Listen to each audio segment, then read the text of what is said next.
I woke up in a sterile hospital bed with the rhythmic beeping of a heart monitor echoing in my ears. The last thing I remembered was lifting a glass of Cabernet at my husband's family dinner.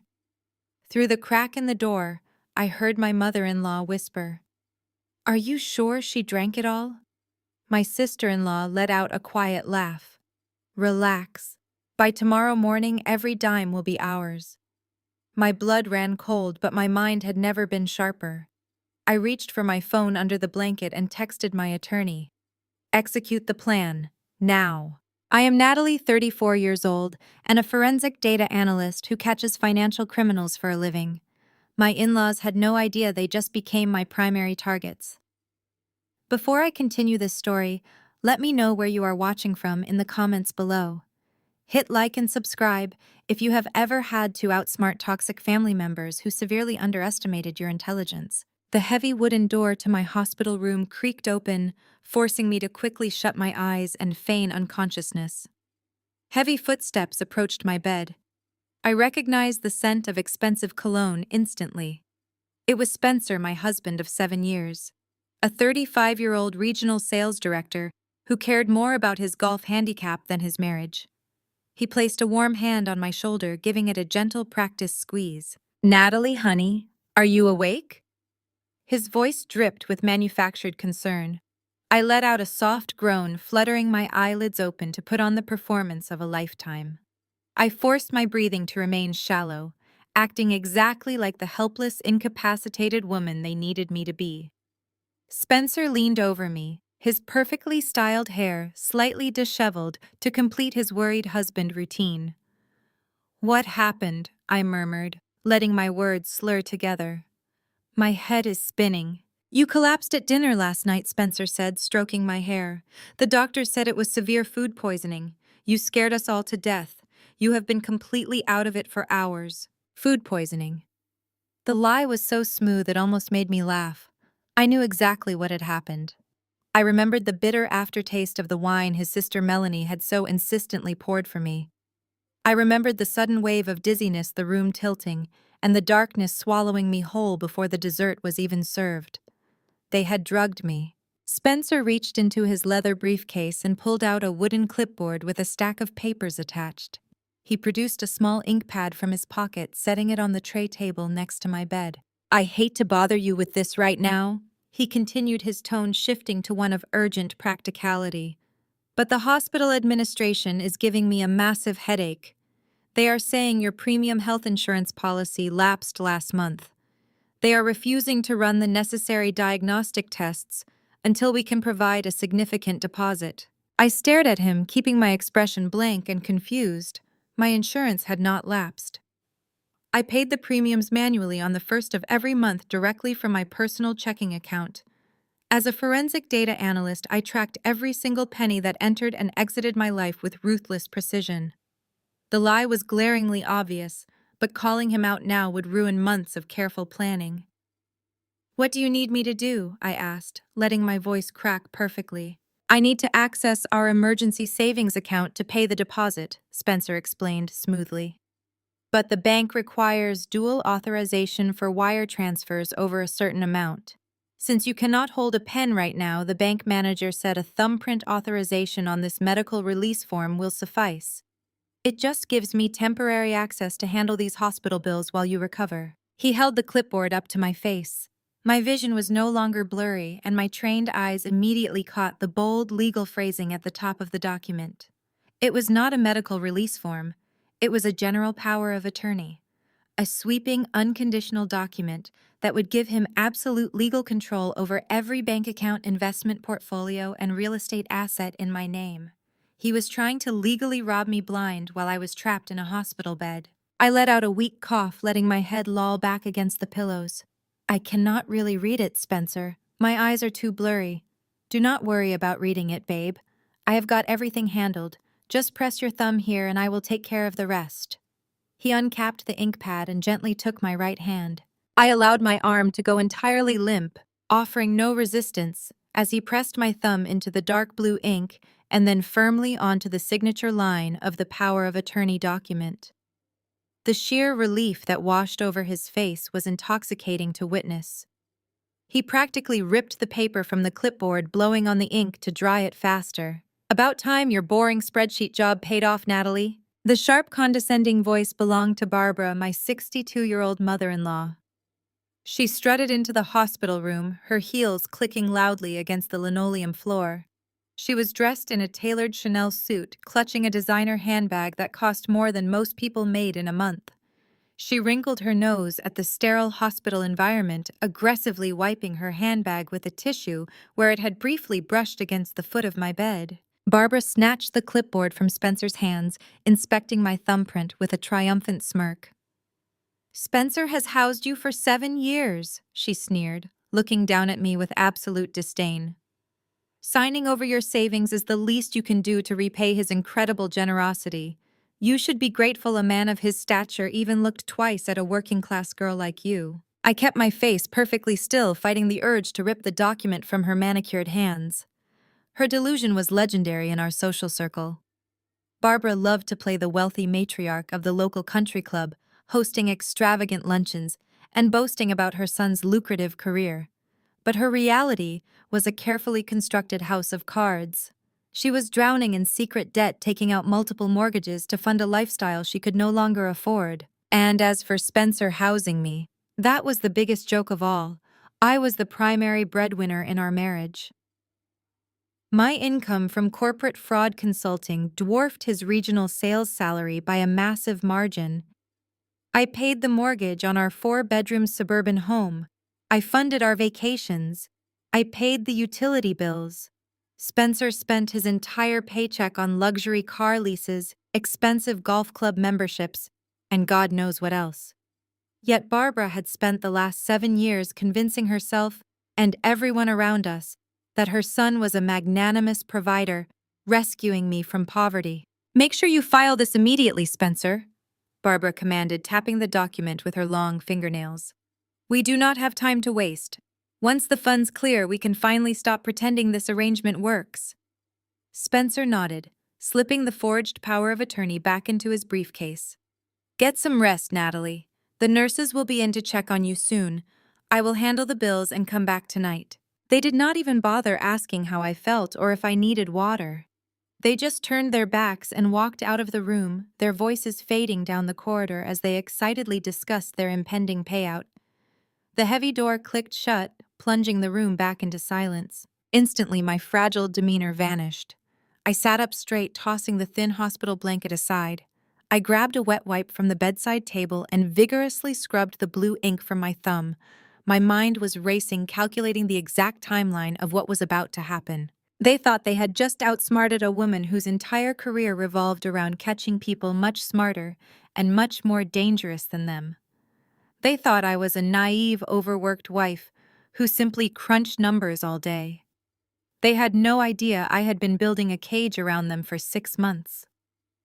I reached under my pillow and pulled out my smartphone. I opened my encrypted banking application and watched the dashboard load. A bright red notification instantly popped up on the screen. "Wire transfer of $850,000 initiated. Processing." A cold smile spread across my face. They actually did it. They took the bait perfectly right on schedule. Before I could message my lawyer, a new text message lit up my screen. It was from Jamal. Jamal was 36, an African-American man with a heart of gold. He was a brilliant and devoted veterinarian who had built a highly successful animal clinic from the ground up. He also had the misfortune of being married to Melanie, my entitled 32-year-old sister-in-law. Jamal was a loving father and a genuinely good person, which meant Melanie and Barbara treated him with the same subtle disrespect they reserved for me. They gladly spent his clinic profits while whispering behind his back that Melanie had settled for someone outside their elite social sphere. Over the years, Jamal and I had formed a quiet alliance, silently supporting each other through the grueling endurance test of family holidays. I opened his message. "Natalie, are you okay? I saw Melanie slip something into your wine glass last night when you went to the kitchen. I did not realize what it was until you collapsed. I am leaving the clinic now. I am coming to the hospital right now. Tell me you are safe." I stared at the glowing words on my screen. Melanie had been the one to drug me, acting as the eager accomplice to her mother and brother's grand heist. They had all colluded to poison me, steal my fingerprint, and drain my accounts, fully believing there would be zero consequences. I quickly typed a response to Jamal. I am perfectly fine. Do not come to the hospital. Go straight to the coffee shop on Elm Street and wait for me in the back booth. We need to talk. Bring your laptop. I sent the text, swung my legs over the side of the hospital bed, and began peeling the medical tape holding my IV line in place. It was time to leave this sterile room. The trap had been successfully sprung, and the timer was officially ticking. Spencer and Barbara thought they were walking away with my life savings, eager to fund their luxurious delusions. What they did not know was that the account they just drained was a carefully constructed financial landmine, and they had just handed me the detonator. The hospital staff tried to stop me. A frantic nurse chased me down the corridor, waving a clipboard shouting about medical advice and liability waivers. I grabbed a pen, scrawled my signature across the bottom of her form, and kept walking. The crisp morning air hit my face as I pushed through the sliding glass doors. I ordered a rideshare from my phone, my mind already 10 steps ahead. Spencer and Barbara thought they had executed the perfect crime. They had no idea they had just walked into a financial slaughterhouse. The drive to my suburban home took exactly 22 minutes. I spent every one of those minutes categorizing the evidence I had already compiled against them. For years, I had watched Spencer parade around our affluent neighborhood playing the role of a successful executive. I watched him buy a Porsche he could not afford. I watched him fund his mother's ridiculous country club luncheons, and I watched him do it all while secretly bleeding my accounts dry, or so he thought. I paid the driver, stepped out onto the manicured driveway, and walked up to the front door. My keys still worked, which meant Spencer had been too arrogant or too stupid to change the locks yet. I pushed the door open. The sheer scale of the destruction in my own home made me pause in the foyer. The living room looked like a hurricane had ripped through it. My custom velvet sofa cushions were tossed onto the floor. The mahogany bookshelves I had carefully curated were emptied, their contents shoved carelessly into cheap cardboard boxes. Books with broken spines lay scattered across the Persian rug. My antique floor lamp was knocked over, its stained glass shade cracked. And sitting right in the middle of the chaos, her feet propped up on my glass coffee table, was Melanie. My 32-year-old sister-in-law was scrolling through her phone, a bored expression on her heavily contoured face. She wore a silk robe that I instantly recognized as my own one I had bought during a business trip to Milan. But what caught my attention was the glint of gold on her left wrist. It was my custom Cartier watch, the one I had purchased for myself after closing my first $1 million consulting contract.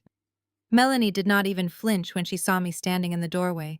She slowly lowered her phone and offered a lazy, triumphant smirk. "Oh, you are alive."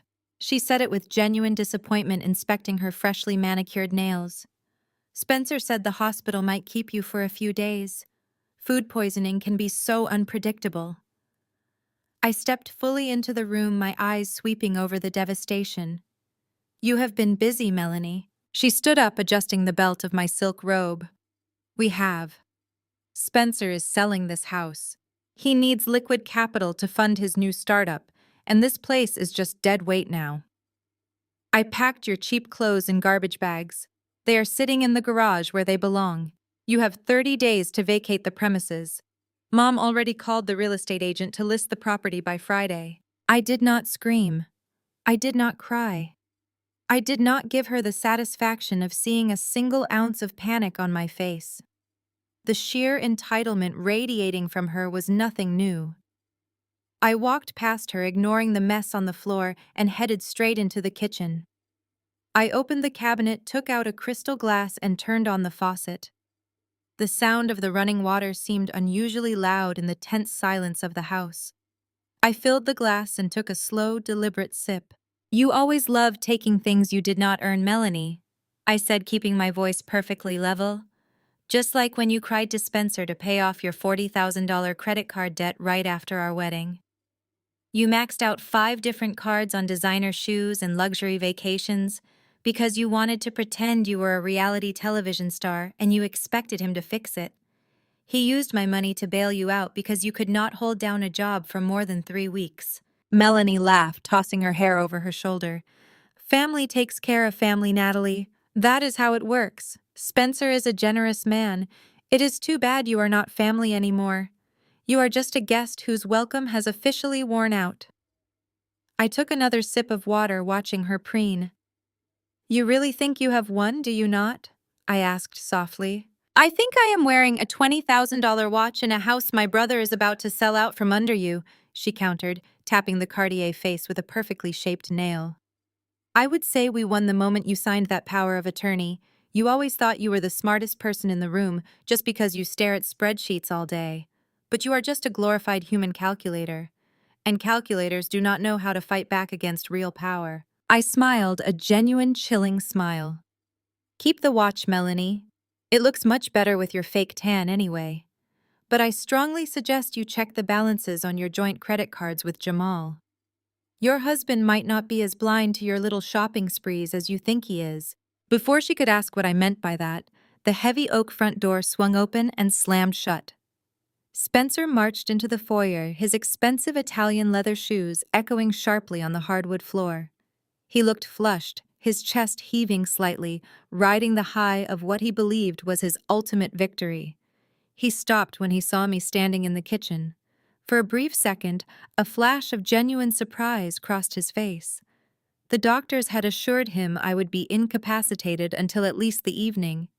But he quickly recovered, smoothing the lapels of his suit jacket and adopting his usual posture of arrogant authority. Look who decided to join the land of the living, he said, striding into the kitchen. He dropped his heavy leather briefcase onto the marble island with a loud thud. You should be in bed, Natalie. You look terrible. I set my water glass down next to his briefcase. And you look like a man who just committed federal wire fraud. Spencer let out a sharp, barking laugh. He unzipped his briefcase and pulled out a thick stack of legal documents bound by a heavy blue clip. He tossed them onto the marble counter right in front of me. The bold black letters across the top page read, Petition for Dissolution of Marriage. I have the power of attorney, Natalie, he said, his voice dropping an octave to deliver his threat. I went to the bank this morning. I took the $850,000. The accounts are empty. I moved everything to an offshore holding company for my new startup. You have absolutely nothing left. I looked down at the divorce papers, then back up at him. Spencer leaned over the island, planting his hands firmly on the marble, trying to use his physical size to intimidate me. The rules of this game have changed. He continued, a vicious gleam in his eyes. You are going to sign these divorce papers right now. You are going to walk away quietly without asking for alimony, without asking for the house, and without fighting me on a single asset. If you try to fight me, if you try to drag this out, I will use your own money to bury you in court. I will drag you through years of litigation until you cannot even afford a public defender. I will ruin your precious consulting career and make sure nobody in this city ever hires you again. Melanie hovered in the doorway of the living room, watching the exchange with undisguised glee. She was waiting for me to break down. She was waiting for the tears, the begging, the desperate pleas for my money back. She wanted a show of brokenness to validate her own superiority. Instead, I reached into my purse and pulled out my favorite Mont Blanc pen. I did not flip through the pages. I did not read the terms of the settlement. I did not review the division of assets or the carefully crafted clauses his expensive lawyer had undoubtedly spent hours writing to ensure I was left destitute. I simply flipped to the very last page, uncapped my pen, and signed my name on the dotted line with a smooth, elegant flourish. I placed the pen down and pushed the signed document back across the marble island. Spencer stared at the paper, utterly bewildered. His mouth opened slightly, but no sound came out. He had expected a war. He had geared himself up for a screaming match, a hysterical breakdown, a dramatic refusal that would allow him to flex his newfound power. He did not know how to process total immediate surrender. I looked him dead in the eyes, leaning slightly closer so he could hear the absolute certainty in my voice. It is all yours, Spencer. Every dirty penny. I walked past him, grabbing my purse from the counter. Enjoy the money while you still can. I did not wait to see his reaction. I walked out the front door, leaving them standing in the wreckage of a house they thought they owned, clutching money they thought they had stolen.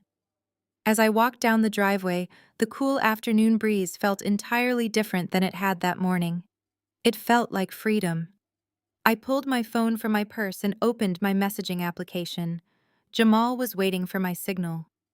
The true game was only just beginning, and Spencer had blindly walked directly onto the board I had designed. The true game was only just beginning, and Spencer had blindly walked directly onto the board I had designed. I kept my pace steady as I walked down the tree-lined avenue, putting exactly 4 blocks between myself and the house before I hailed another ride. I directed the driver to a small independent coffee roaster on the industrial side of town. It was the kind of place Barbara and Melanie would never be caught dead in, making it the perfect location for a clandestine meeting. I walked through the heavy glass door. The sharp scent of roasted espresso beans hit me instantly. I scanned the dimly lit room and spotted Jamal sitting in a back corner booth. He was a large, imposing man whose usual warm demeanor was entirely absent today. His jaw was clenched so tightly a muscle feathered beneath his skin. He wore his dark green veterinary scrubs, having clearly rushed straight over from his clinic. When he saw me approach, he stood up immediately. He did not offer a polite greeting. He did not ask how my food poisoning was. He looked at my pale face and the slight tremor in my hands that I could not quite hide. "Natalie, are you okay?" he asked, his voice thick with suppressed rage. "I swear to God, when I saw Melanie slipping that powder into your glass last night, I thought I was losing my mind. I confronted her this morning and she just laughed. She told me Spencer was taking back his money and that I needed to mind my own business. I was about to call the police when I got your text." I slid into the booth across from him, keeping my posture rigid and professional. "Do not call the police, Jamal. Not yet. If you call them now, Melanie and Spencer will just spin a story about a misunderstanding or a bad reaction to prescription medication.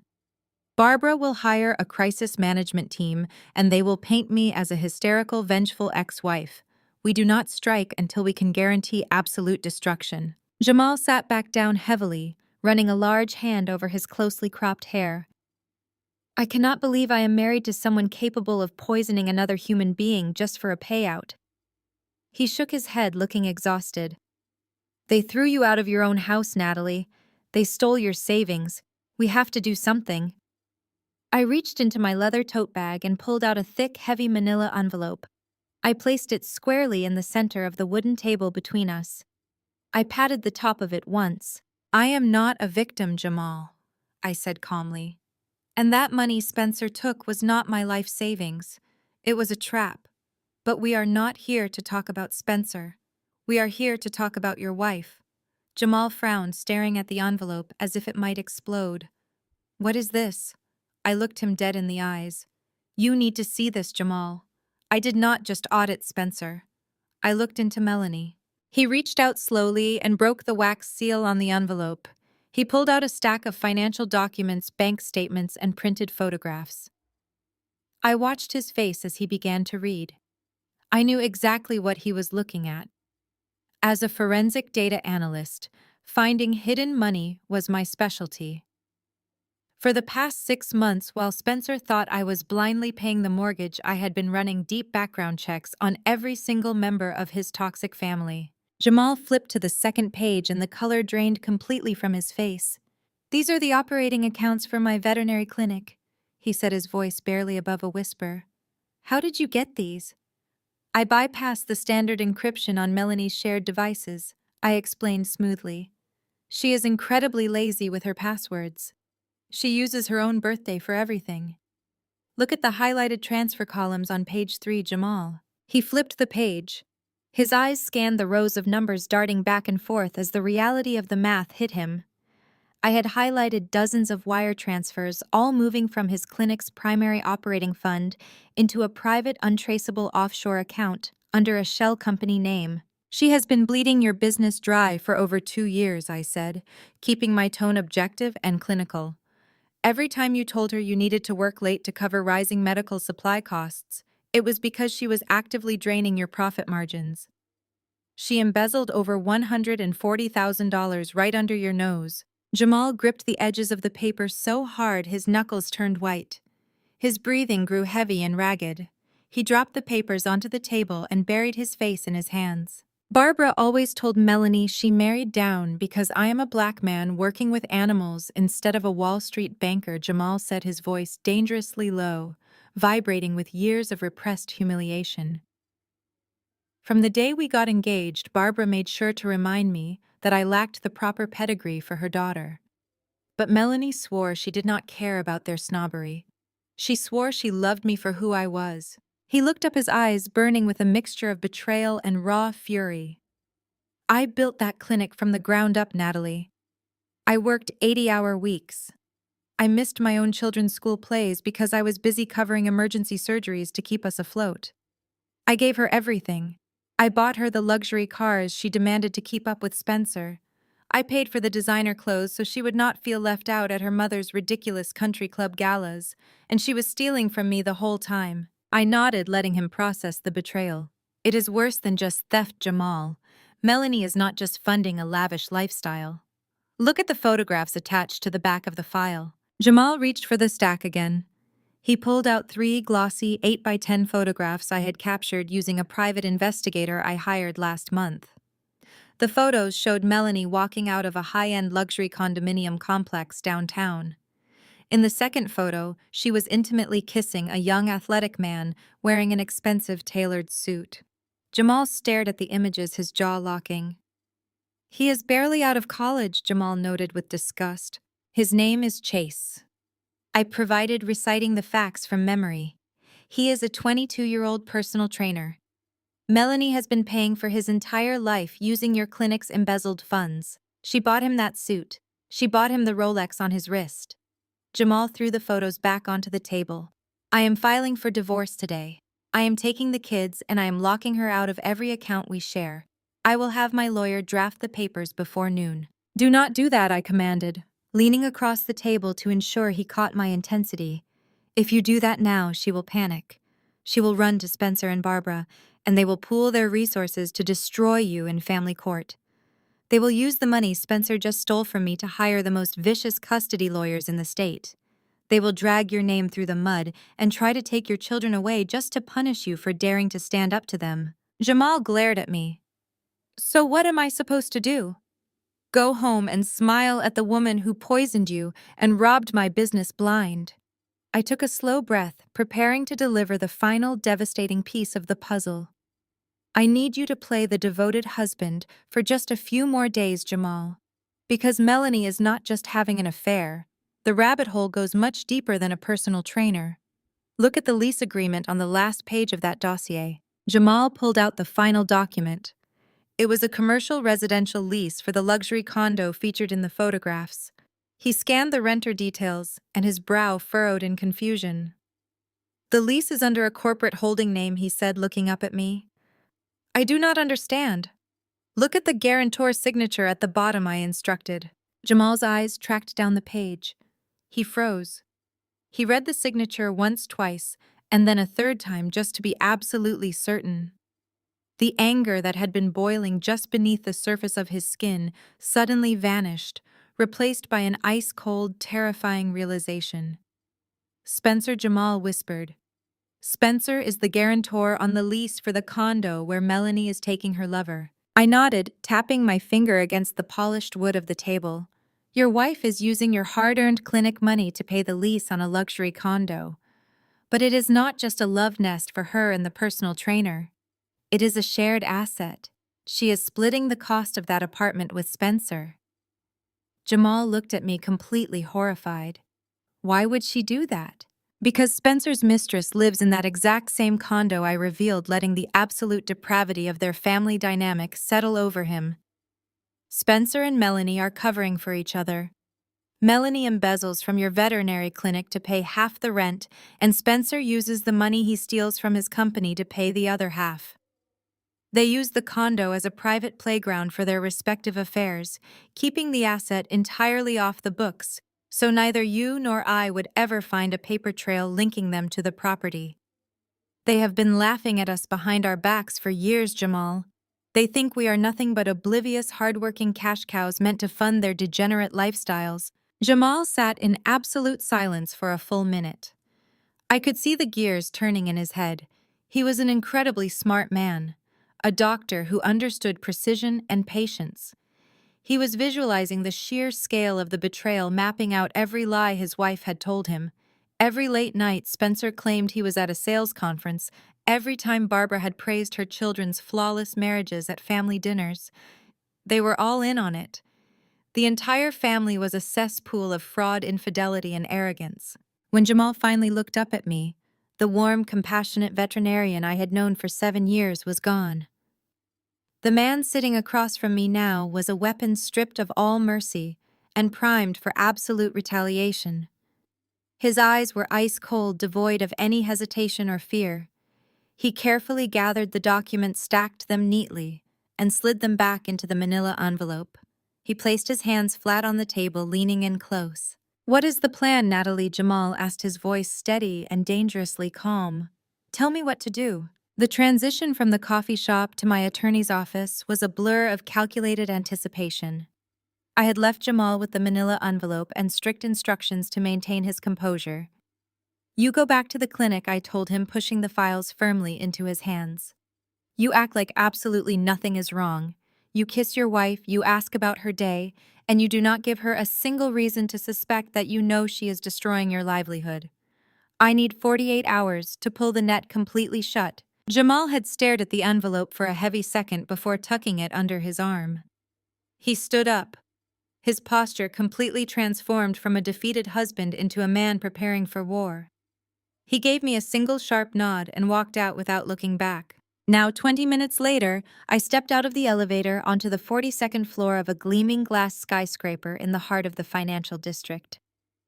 I walked straight past the receptionist and pushed open the heavy mahogany door to my attorney's office. David was standing by his floor-to-ceiling windows looking out over the city skyline.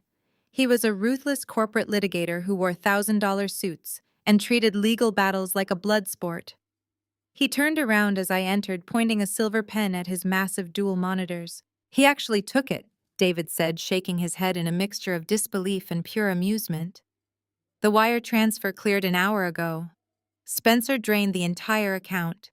$850,000 moved across state lines into a newly formed corporate holding account in Delaware. I dropped my purse onto one of the leather guest chairs and walked around his desk to look at the screen. The bank records were displayed in stark black and white. Spencer had used the forged power of attorney to authorize the transfer. He had executed the transaction in person, leaving a crystal-clear paper trail straight back to himself. "He thinks he just stole my life savings," I said, leaning over the desk to review the routing numbers. "He thinks he left me destitute." David let out a sharp, genuine laugh.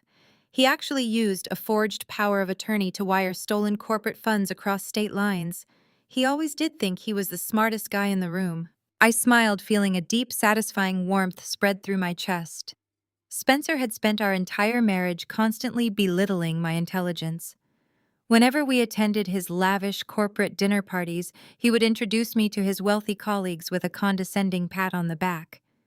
He would tell them not to bother me with complex business discussions because I was just a glorified human calculator who stared at boring spreadsheets all day. He thought my job was nothing more than adding and subtracting columns of numbers for low-level clients. He had no idea that forensic accounting meant I tracked international money laundering syndicates and corporate embezzlement rings for a living. And he certainly had no idea that the moment I suspected he was hiding money from me, I turned my professional crosshairs directly onto my own household.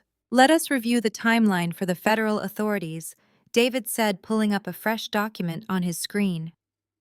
"Walk me through the honeypot one more time to ensure our sequence of events is airtight before I make the call to the FBI."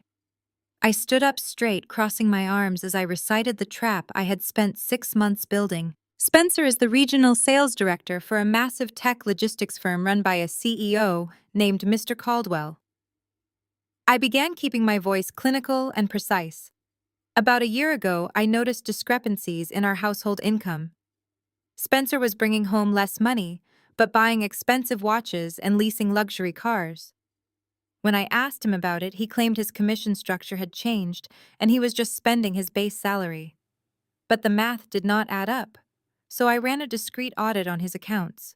And you found out he was stealing from his boss, David prompted, typing rapidly on his keyboard. Exactly, I confirmed. Spencer created 3 fake vendor companies. He was generating fraudulent invoices for phantom logistical services and submitting them to Mr. Caldwell's accounting department. Because Spencer was the regional director, he had the authority to approve his own vendor invoices up to $50,000 without triggering an executive review. He was systematically skimming corporate funds and funneling them into a shadow account. David nodded, pulling up a secondary banking file. But he did not know you found the shadow account. No, I said. Spencer is incredibly careless with his digital security. He left his laptop logged into his personal banking portal while he went to play golf. I found the shadow account containing $850,000 of Mr. Caldwell's stolen money, but I could not just report him right then. If I did, he would have drained the account, hidden the cash in crypto, and claimed I fabricated the evidence because we were having marital problems. I needed him to definitively tie himself to the stolen money in a way he could never deny. So you created the honeypot, David said, leaning back in his chair with a look of deep professional admiration. I created the honeypot. I agreed. I quietly transferred the $850,000 out of his shadow account and moved it into a highly secure, restricted account under my own name. I named it as a joint marital savings fund. I knew Spencer would eventually realize the money was missing from his hidden account. I also knew his ego would never allow him to confront me directly, because doing so would force him to admit he was embezzling from his employer. Instead, he waited for an opportunity to steal it back. David noted, gesturing to the forged power of attorney document lying on his desk. And his mother and sister helped him do it. They drugged my wine at a family dinner, I said, my voice hardening at the memory of the hospital room. They sent me to the emergency room, slipped a forged legal document under my thumb while I was incapacitated, and used it to authorize a massive wire transfer. They thought they were outsmarting me. They thought they were taking back Spencer's hard-earned money and leaving me with nothing. David picked up the power of attorney and examined the ink thumbprint. By wiring the money out of your account, using a fraudulent document, they just committed federal wire fraud. By moving stolen corporate funds across state lines, they committed interstate money laundering. And by signing that waiver at the deposition earlier today, you formally relinquished any legal claim to that money, completely insulating yourself from the fallout. Spencer just took full exclusive legal ownership of nearly $1 million in stolen corporate funds. It is the perfect crime. I said, a slow smile returning to my face. The only problem is, they committed it against themselves. The heavy silence in the office was suddenly broken by the sharp, persistent ringing of my cell phone. I reached into my purse and pulled it out. The caller ID flashed on the screen. It was Barbara. I held the phone up so David could see the name. He raised an eyebrow and tapped a button on his desk console to activate the room's high-fidelity recording system. I accepted the call and put it on speakerphone, placing the device gently onto the mahogany desk. Hello, Barbara, I said, keeping my tone perfectly neutral and polite. Natalie, be a dear and do not try to cancel the country club gala this weekend. Barbara's voice echoed through the office, dripping with malicious satisfaction. I know you are probably feeling quite bitter about the current state of your living arrangements, but business must go on. I glanced at David, who was silently shaking his head with a wide grin. What makes you think I would cancel the gala, Barbara? Well, since you are currently homeless and completely bankrupt, I assumed you might try to call the event director and cry about your financial ruin? She gloated, her tone practically vibrating with joy. But Spencer just paid the $100,000 hosting fee directly to the club's event management team. We used a certified cashier's check from our new account. The startup launch is going to be the social event of the season. They had actually done it. They had taken the stolen corporate funds and immediately started spending them on massive, highly visible luxury events. They were leaving a neon trail of evidence straight to the fraud. That is very generous of Spencer, I replied smoothly, ensuring the recording caught every word of her admission. A $100,000 hosting fee is quite a steep price for a simple dinner party. It is not a simple dinner party, Natalie, Barbara snapped, insulted by my deliberate understatement. Mr. Caldwell and all the senior executives from Spencer's logistics firm will be in attendance.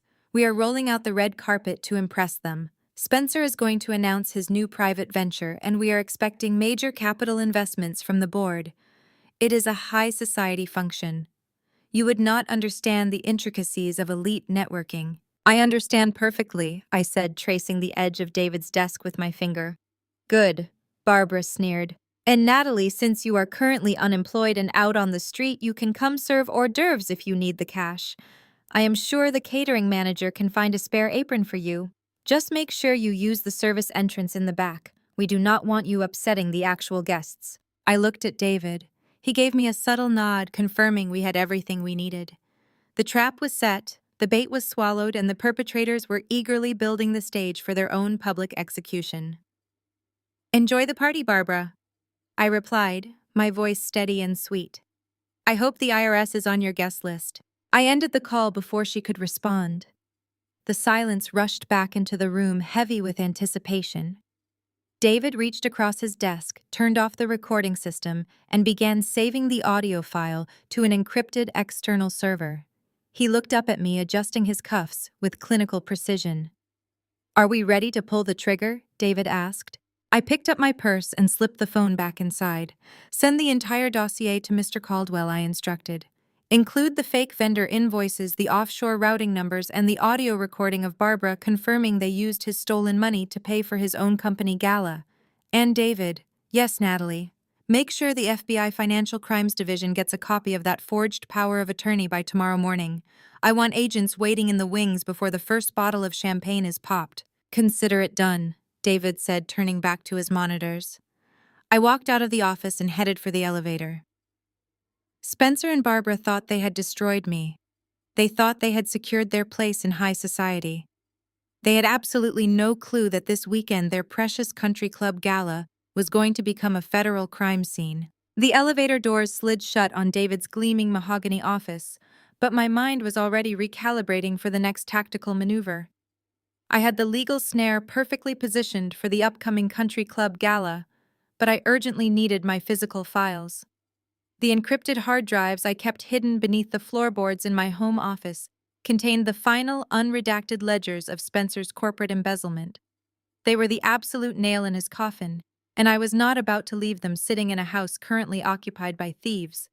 I ordered a private car service, instructing the driver to take me back to the suburban neighborhood I had financed with my own blood sweat and lucrative consulting fees. The drive was remarkably quiet, giving me ample time to review the digital copies of the property deeds on my encrypted smartphone. Spencer genuinely believed his name on the original mortgage application gave him absolute, unquestionable dominion over the estate. His staggering financial illiteracy was going to be his spectacular undoing. As the black sedan turned onto my tree-lined street, the tranquil illusion of our manicured neighborhood was violently shattered by the sight of a massive, idling moving truck parked directly across my driveway. I paid the driver, stepped out onto the cold asphalt, and took in the chaotic scene unfolding on my front lawn. My pristine, award-winning landscaping was currently serving as a dumping ground. Dozens of cardboard boxes, hastily taped and bulging at the seams, were scattered recklessly across the green grass. A few had burst open upon impact, spilling my expensive winter coats, delicate silk blouses, and framed college degrees directly into the dirt. Two burly movers in sweat-stained gray shirts were marching heavily down the front steps, carrying my antique cedar chest like it was a cheap piece of disposable firewood. And standing at the very top of the porch, orchestrating the entire desecration with a manicured hand, was Barbara. She wore a tailored beige pantsuit and clutched a wooden clipboard, barking relentless orders at the exhausted workmen with the shrill, demanding authority of a dictator. I walked slowly up the driveway, my heels clicking sharply against the concrete. The sharp sound cut directly through the low rumbling of the moving truck's engine. Barbara snapped her head in my direction. Her eyes widened for a fraction of a second in pure shock before hardening into a triumphant, malicious glare. I reached the bottom of the porch steps and looked directly at the front door. The solid brass deadbolt had been entirely replaced with a cheap, shiny silver lock. She had actually called a professional locksmith to break into my home. "I told you you are out!" Barbara shouted, her voice echoing loudly down the quiet suburban street, practically begging the neighbors to watch her victory. "This is my son's property. He is the man of the house, and he has revoked your access. You signed the divorce papers, Natalie. You surrendered your rights. Now take your pathetic trash off my manicured lawn before I call the sanitation department to haul it directly to the city dump where it belongs." I did not raise my voice. I did not scramble frantically to pick up my scattered belongings from the dirt. I simply walked up the wooden steps, forcing Barbara to take a slight involuntary step backward to maintain her personal space. She preened aggressively, adjusting the heavy string of pearls around her wrinkled neck, desperately trying to project an air of aristocratic dominance over me. "I did the exact same thing to Spencer's first fiancée when she got too greedy," Barbara sneered, leaning in incredibly close so only I could hear the pure venom dripping in her voice. She thought she could come into this prominent family and dictate how my successful son spent his hard-earned money. I had the locks changed on her apartment while she was at work and threw her cheap, ugly furniture into the alley. "Women like you are temporary, Natalie. You are just disposable placeholders. The family estate is forever, and it belongs exclusively to the bloodline." I stared at her, marveling at the sheer unfathomable depth of her delusion. Spencer's first fiancée had not been greedy in the slightest. She had been a smart, highly capable woman who noticed thousands of dollars mysteriously disappearing from her joint accounts to secretly fund Barbara's massive underground gambling debts. I knew this specific detail because I had forensically audited Spencer's entire financial history down to the absolute last penny. Barbara had ruthlessly chased that poor woman away to protect her own parasitic, luxurious lifestyle, and she had spent the last 7 years aggressively trying to do the exact same thing to me. But I was not a naive, easily manipulated 20-something girl, intimidated by a suburban matriarch with fake pearls and a heavily leased Mercedes. I was a senior forensic data analyst who systematically tore apart international criminal syndicates for a living. "You are absolutely right about one thing, Barbara," I said, keeping my tone unnervingly calm and quiet. "The family estate is forever. It just does not belong to your family." I reached deep into my coat pocket and pressed a single discreet button on a remote key fob. 2 houses down, tucked perfectly out of sight behind a large ancient oak tree, the flashing blue and red lights of a waiting police cruiser suddenly flared to life. The heavy vehicle rolled slowly down the quiet street, its thick tires crunching loudly over the fallen autumn leaves before pulling directly up to the curb, effectively blocking the moving truck from leaving. 2 uniformed police officers stepped out of the cruiser, their hands resting casually but firmly on their black duty belts. Barbara's triumphant, arrogant smirk faltered instantly, replaced by a sudden sharp wave of genuine confusion. She glanced frantically at the approaching officers, then darted her eyes back to me. "What is this?" she demanded, her voice entirely losing its shrill, commanding edge. "Did you actually call the police to escort you off the premises? Because I have the fully executed power of attorney documents right here on this clipboard." I completely ignored her frantic questions and walked gracefully down the porch steps to meet the approaching officers. I pulled a pristine sealed legal folder from my structured leather tote bag and handed it directly to the senior officer. "Officer Davis, thank you so much for waiting," I said smoothly, projecting absolute professional authority. "As we discussed on the phone earlier this morning, I am the sole verified legal owner of this commercial property. The individuals currently standing on the porch and the hired movers operating the truck are currently trespassing on my land." The officer opened the thick folder and carefully reviewed the notarized documents inside. Barbara scrambled frantically down the wooden steps, waving her clipboard aggressively in the air. "This is completely absurd!" she yelled, her voice pitching into a hysterical shriek. "My son bought this beautiful house. His name is clearly printed on the original mortgage documents. He has the absolute legal right to evict her from the premises." Officer Davis held up a stern-gloved hand to immediately silence her outburst. "Actually, ma'am, that is entirely incorrect. According to this highly authenticated notarized deed, the original mortgage was paid off in full and legally transferred over 2 months ago. The property you are standing on is officially owned by Apex Holdings, LLC. I turned slowly to face Barbara, allowing a cold, deeply calculated smile to finally break across my stoic face. Spencer never bothered to actually read the complex refinancing paperwork I asked him to sign back in October. I explained slowly, watching the remaining color drain completely from her aging face. He was entirely too busy rushing out the door to play golf at your country club to look at the legal fine print. I bought out the remaining balance of the underwater mortgage using my own private offshore capital. I subsequently transferred the total uncontested ownership of the property to an LLC, and I am the sole exclusive managing director of that corporate entity. Spencer does not own a single solitary brick of this house.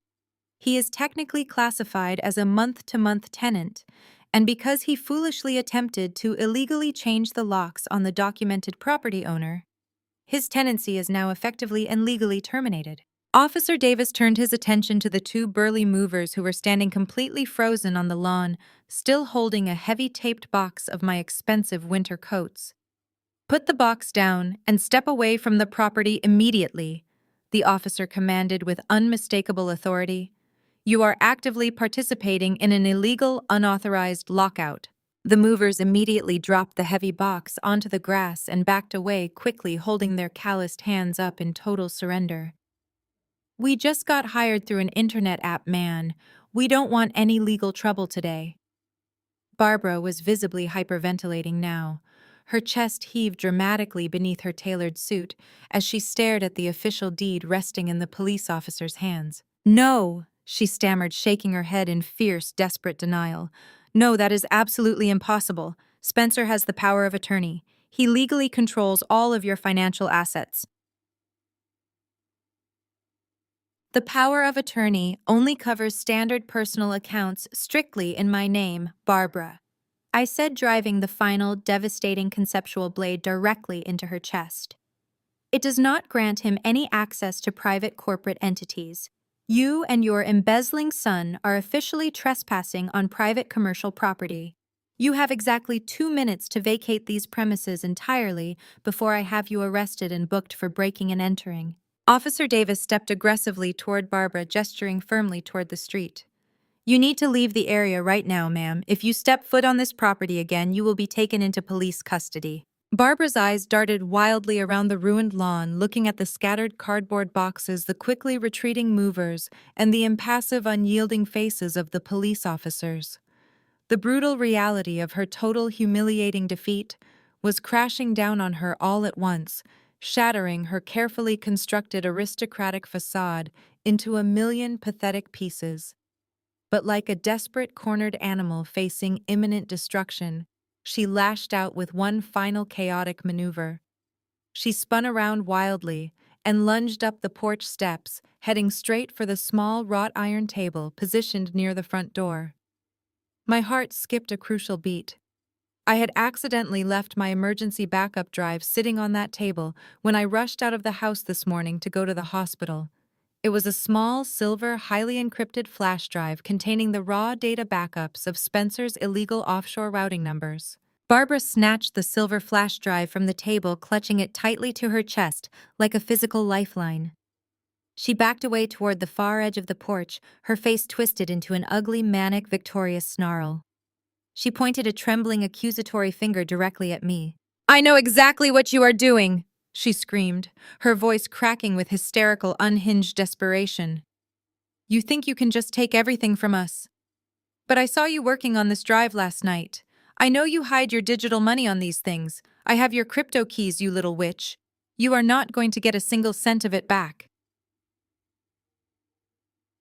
She turned rapidly and sprinted clumsily across the lawn, shoving violently past the police officers and scrambling frantically into her leased Mercedes. She slammed the heavy car door, gunned the powerful engine, and sped recklessly down the street, leaving thick black tire marks burning on the asphalt. I stood silently on the driveway, watching her bright red taillights disappear quickly around the corner.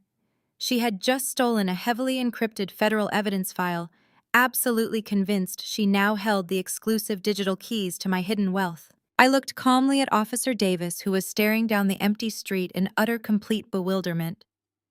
"Let her go," I said softly, a dark smile playing on my lips. She just added grand larceny to her son's expanding list of federal charges. Across town on the penthouse floor of the Grand Fairmont Hotel, the atmosphere was a suffocating mixture of unearned arrogance and simmering panic. Spencer had booked the sprawling three-bedroom luxury suite, using the corporate funds he had stolen just 48 hours prior. The room was an ostentatious display of wealth, featuring floor-to-ceiling windows overlooking the city skyline, a white marble wet bar and velvet furnishings that cost more than most people earned in a decade. It was meant to be their temporary palace while the new startup launched, and the country club gala solidified their elite status. Instead, it was rapidly becoming a gilded cage. Barbara burst through the heavy double doors of the suite, her breathing ragged and her tailored suit rumpled from her frantic escape. She slammed the door shut, leaning her back against the polished mahogany, clutching her designer handbag as if it contained the crown jewels.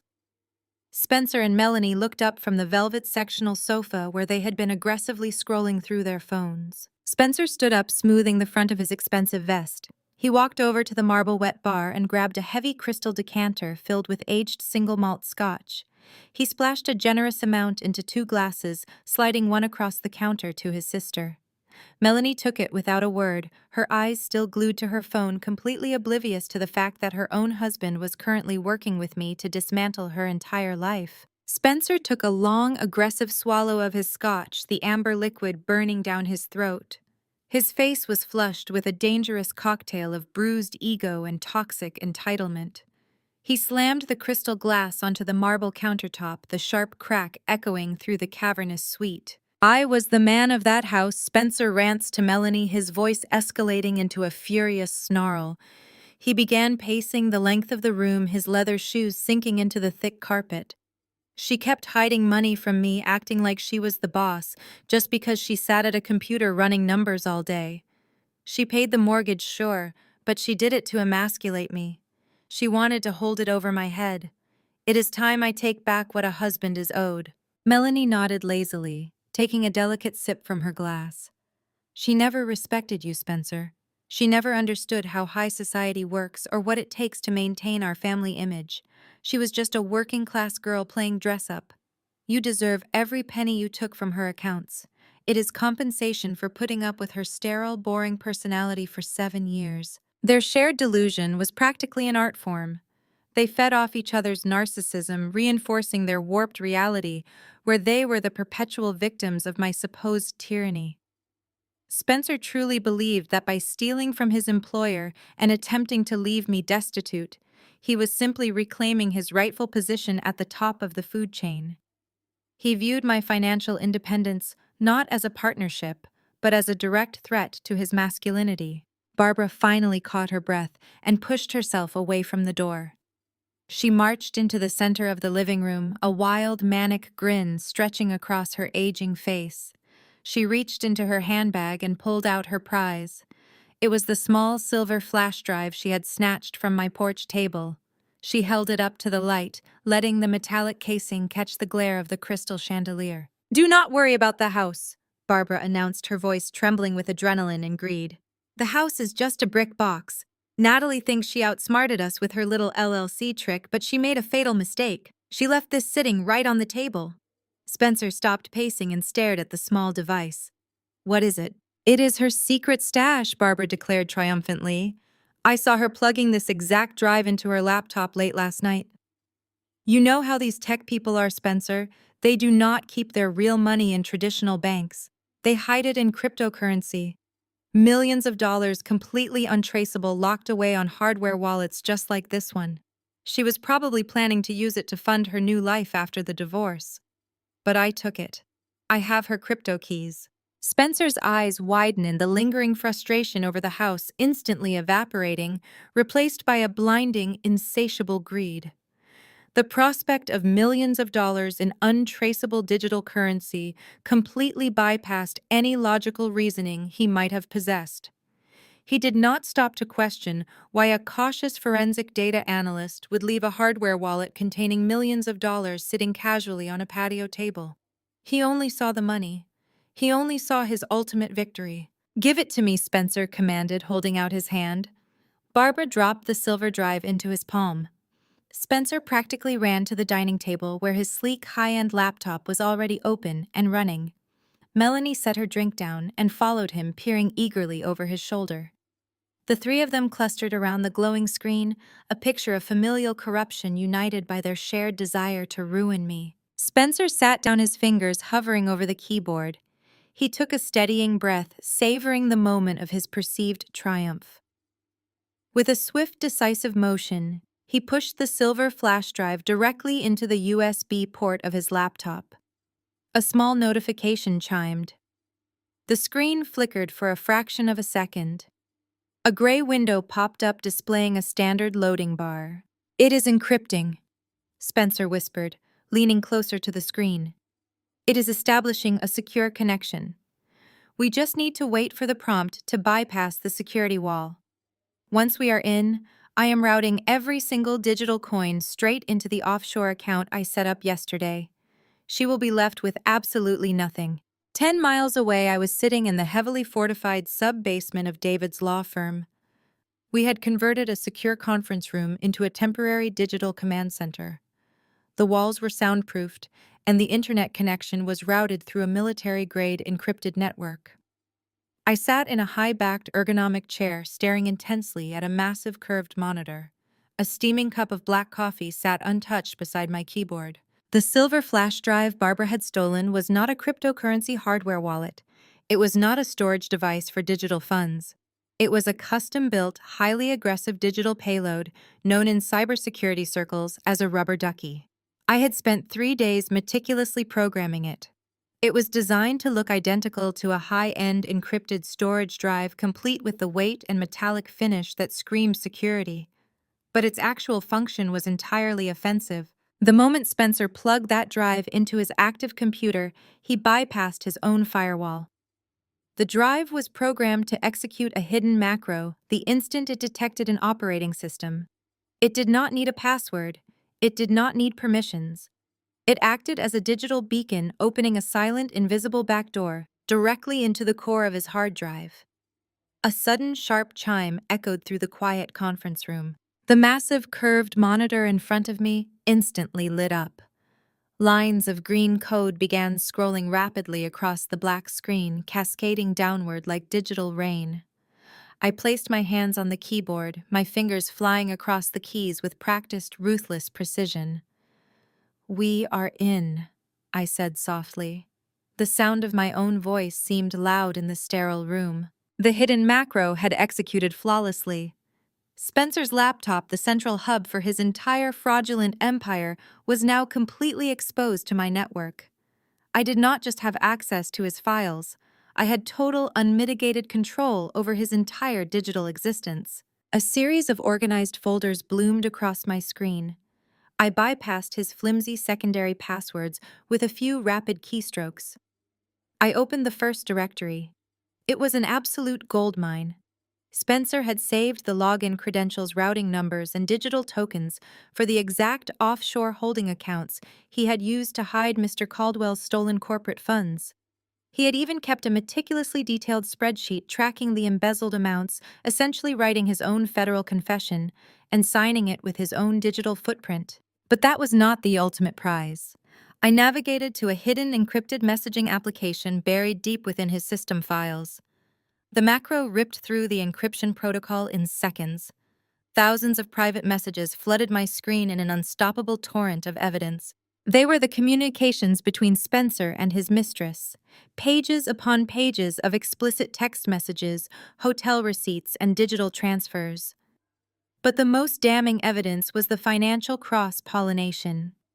He was actively coordinating with Melanie, sending her money to cover the lease on the luxury condo they were both using to cheat on their respective spouses. He had documented the entire twisted arrangement, leaving a digital trail of breadcrumbs that led directly to their shared infidelity. I initiated a mass download protocol. The progress bar on my screen shot from 0 to 50% in a matter of seconds.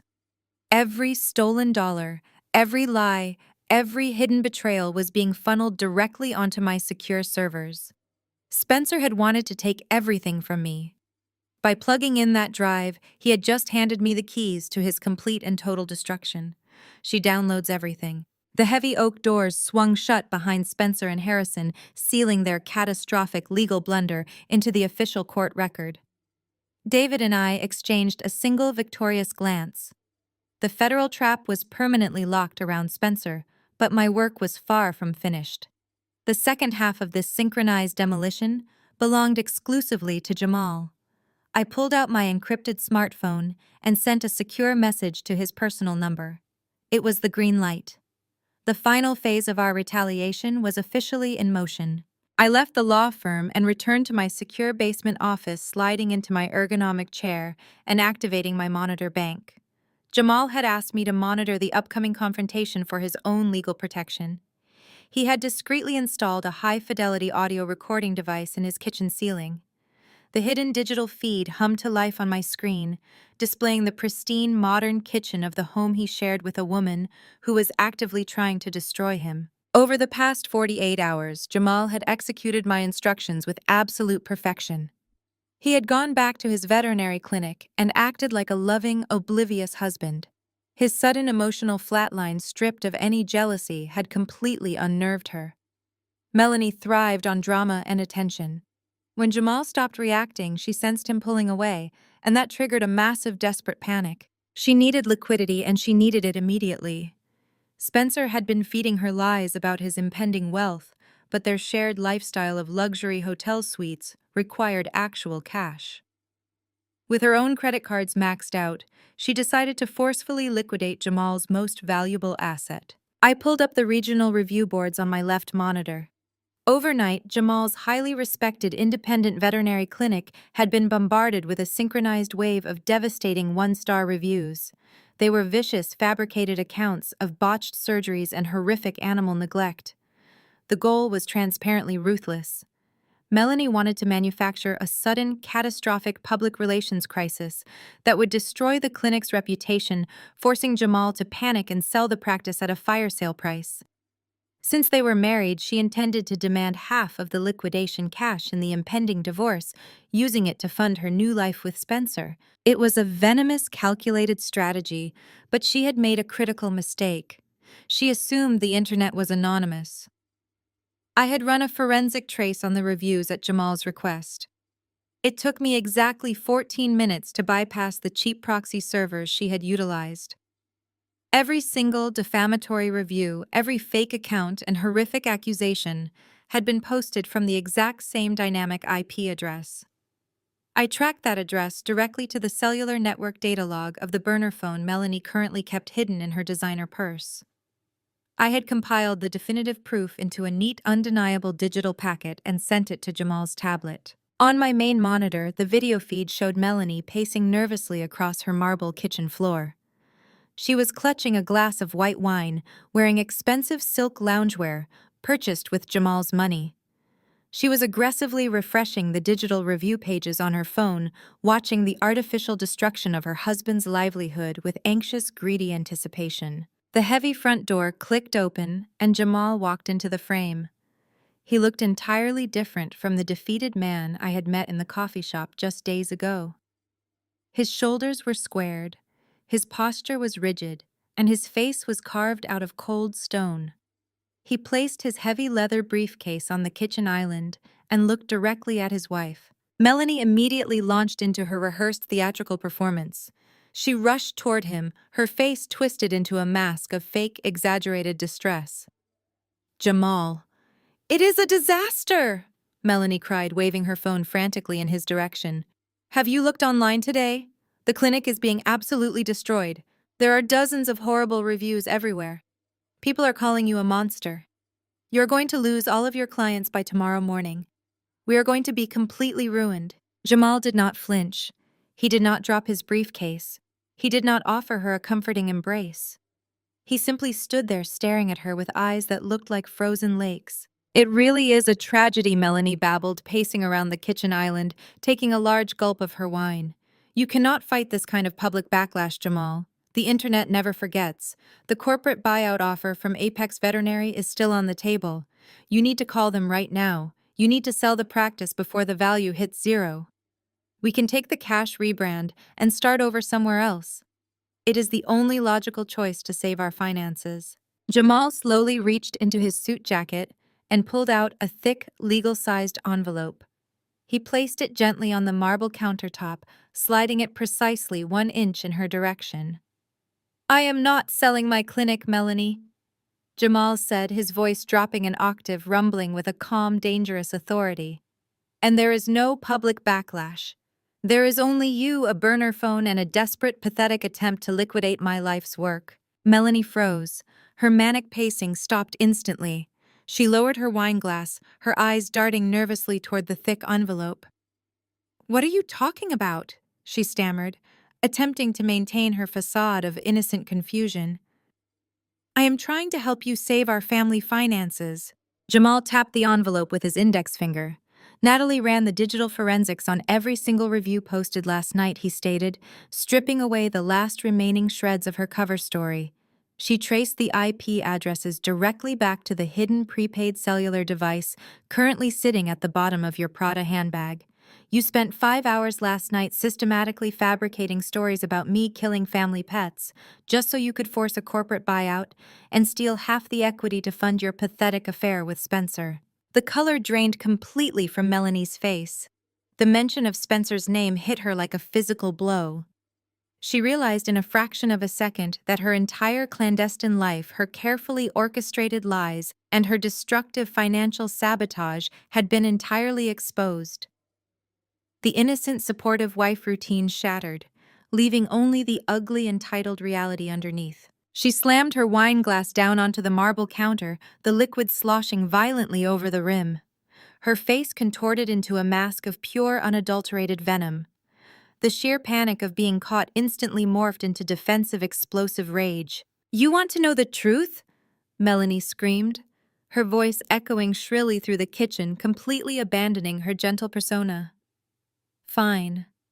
You are completely delusional if you think I actually wanted to spend the rest of my life smelling like wet dog and listening to you complain about operating on stray cats. I only married you because you were safe. You're a boring vet.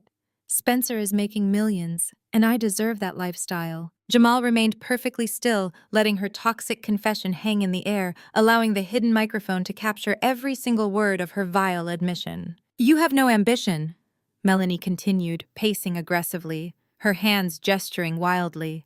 You are perfectly content working in that sterile little clinic, making a modest, pathetic living. Spencer is a real man. He operates in the big leagues. He is making millions of dollars in corporate acquisitions, and he knows how to treat a woman who belongs in high society. I deserve that luxury lifestyle, Jamal. I deserve to wear designer clothes and attend elite country club galas. I do not deserve to be chained to a glorified dog groomer who lacks the basic corporate instinct to maximize his own profits. She pointed a manicured finger directly at his chest, her chest heaving with arrogant fury. I posted those reviews because you are too cowardly to leverage your own assets. I needed the cash to secure my future, a future that does not involve clipping coupons or listening to your boring stories. You should be thanking me for trying to force you into a lucrative corporate buyout. I watched the live video feed from my highly secure office, feeling a deep, satisfying thrill. She had just verbally confessed to intentional defamation, financial sabotage, and marital fraud on a crystal-clear high-definition recording. Jamal had let her dig her own grave, and she had happily jumped inside with a shovel. Jamal doesn't yell. He simply hands her an envelope. It's an emergency ex parte order for sole custody of their kids, a freezing order on all their joint accounts, and a massive defamation lawsuit filed against her for the fake reviews. The evidence I compiled and transmitted to his legal team was irrefutable. It proved beyond any shadow of a doubt that she was actively attempting to defraud her husband, endanger his livelihood, and damage the standing of his clinic.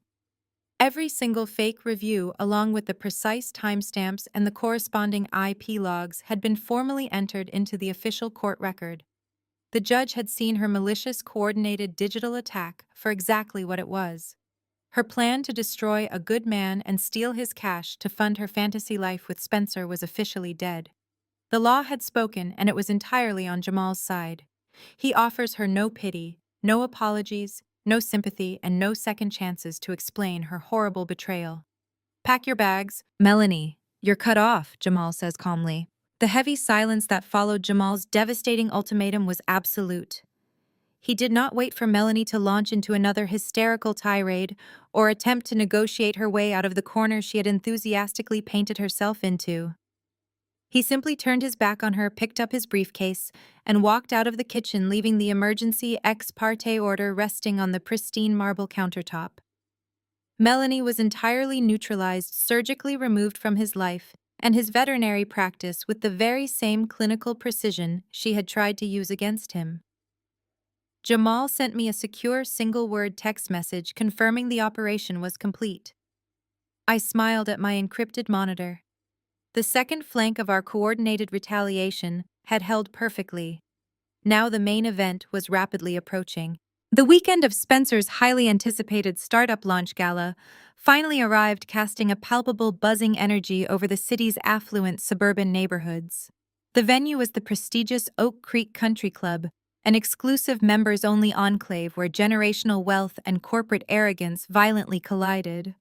Barbara was treating the entire week leading up to the gala like a royal coronation. I had actively monitored her social media feeds and the digital credit card transactions she was still foolishly routing through Spencer's compromised devices.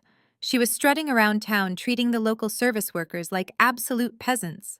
She ordered expensive floral arrangements, demanding the florists completely redesign the centerpieces 4 separate times without additional compensation. She terrorized the boutique dressmakers, barking orders at the seamstresses while sipping complimentary champagne. She was riding the intoxicating high of her son's newly stolen capital, completely convinced they had permanently secured their place among the city's untouchable elite. On Friday morning, I walked down my driveway to collect the mail from my secure lockbox. Amidst the standard utility bills and thick corporate prospectuses, a heavy cream-colored envelope caught my eye. It was made of expensive textured cardstock, sealed with a glob of dark red wax, stamped with the Oak Creek Country Club crest. The address was written in Barbara's distinct, aggressively looping calligraphy. I carried the heavy envelope back inside, placing it carefully on my kitchen island. I broke the wax seal with a silver letter opener, sliding out a thick, beautifully embossed invitation. It was the official gala announcement detailing the black tie dress code, the scheduled champagne reception, and the highly anticipated keynote speech by Spencer regarding his revolutionary new logistics startup. But Barbara had not sent me a genuine invitation. Tucked neatly behind the embossed card was a secondary piece of paper, a cheap neon pink sticky note slapped carelessly onto a printed map of the country club's service entrances. Barbara had written a mock employment offer in her sharp, messy handwriting. She formally invited me to report to the catering manager at 4 o'clock sharp to claim a spare apron. She included a vicious underlined postscript demanding I enter through the rear kitchen doors because the front lobby was strictly reserved for verified members and wealthy investors. She wanted me to physically serve hors d'oeuvres to the very people Spencer was actively trying to defraud. She wanted to look down from her VIP table and watch me carry empty champagne flutes back to the kitchen. I traced my finger over the neon pink sticky note, feeling a cold, familiar chill wash over me as an old memory violently surfaced. This was not the first time Barbara had attempted to force me into the role of domestic servant. 5 years ago, during our very first Thanksgiving as a married couple, she had orchestrated a nearly identical humiliation. Spencer had invited 24 of his most lucrative regional sales clients to his mother's sprawling, heavily mortgaged estate for the holiday dinner. I had spent 3 entire days helping Barbara prepare the massive, elaborate meal, meticulously following her incredibly demanding instructions. But when the guests finally arrived and took their assigned seats around the massive dining room table, I found that my name card was conspicuously missing. Barbara had pulled me aside into the crowded, chaotic kitchen, pressing a stained, oversized white apron firmly into my chest. She smiled with that same venomous, aristocratic superiority she was displaying now. She told me I needed to stay in the kitchen and manage the hot appetizers because I simply lacked the proper pedigree to sit at the main table and converse with Spencer's wealthy colleagues. She claimed my working-class background and my highly technical career would only bore the important guests. She wanted me pouring wine and clearing dirty plates deliberately, ensuring I was viewed as the hired help, rather than the woman legally married to her precious son. I had looked desperately through the swinging kitchen doors, making direct eye contact with Spencer as he laughed loudly with his clients. He saw me wearing the stained apron. He saw me holding a heavy tray of empty wine glasses. He completely ignored me, turning his back to ensure his own social standing remained perfectly intact. I stood in my quiet kitchen staring at the neon pink sticky note, the echoes of that Thanksgiving humiliation completely failing to trigger the anger Barbara had so desperately hoped for. She wanted me to feel small. She wanted me to feel utterly defeated, cast out from their glittering world, and relegated to the shadows. She had absolutely no idea that I preferred operating in the shadows, because that was exactly where the deadliest traps were always set. I did not throw the mocking invitation away. I placed it gently next to my encrypted laptop. I had no intention of ignoring her cruel little summons. I fully intended to attend the Oak Creek Country Club gala, but I was certainly not going to be using the service entrance. I picked up my smartphone and dialed a highly restricted direct phone number. I bypassed the country club's standard reception desk entirely. The line rang twice before a smooth, professional voice answered. It was Marcus, the senior event director for the Oak Creek Country Club. 2 years ago, Marcus had found himself trapped in a devastating, highly complex tax audit that threatened to completely dismantle his entire event management company. I had stepped in as a private consultant, forensically rebuilding his financial ledgers from scratch, identifying the critical filing errors, and aggressively negotiating a highly favorable settlement with the federal auditors. I had single-handedly saved his business from total ruin.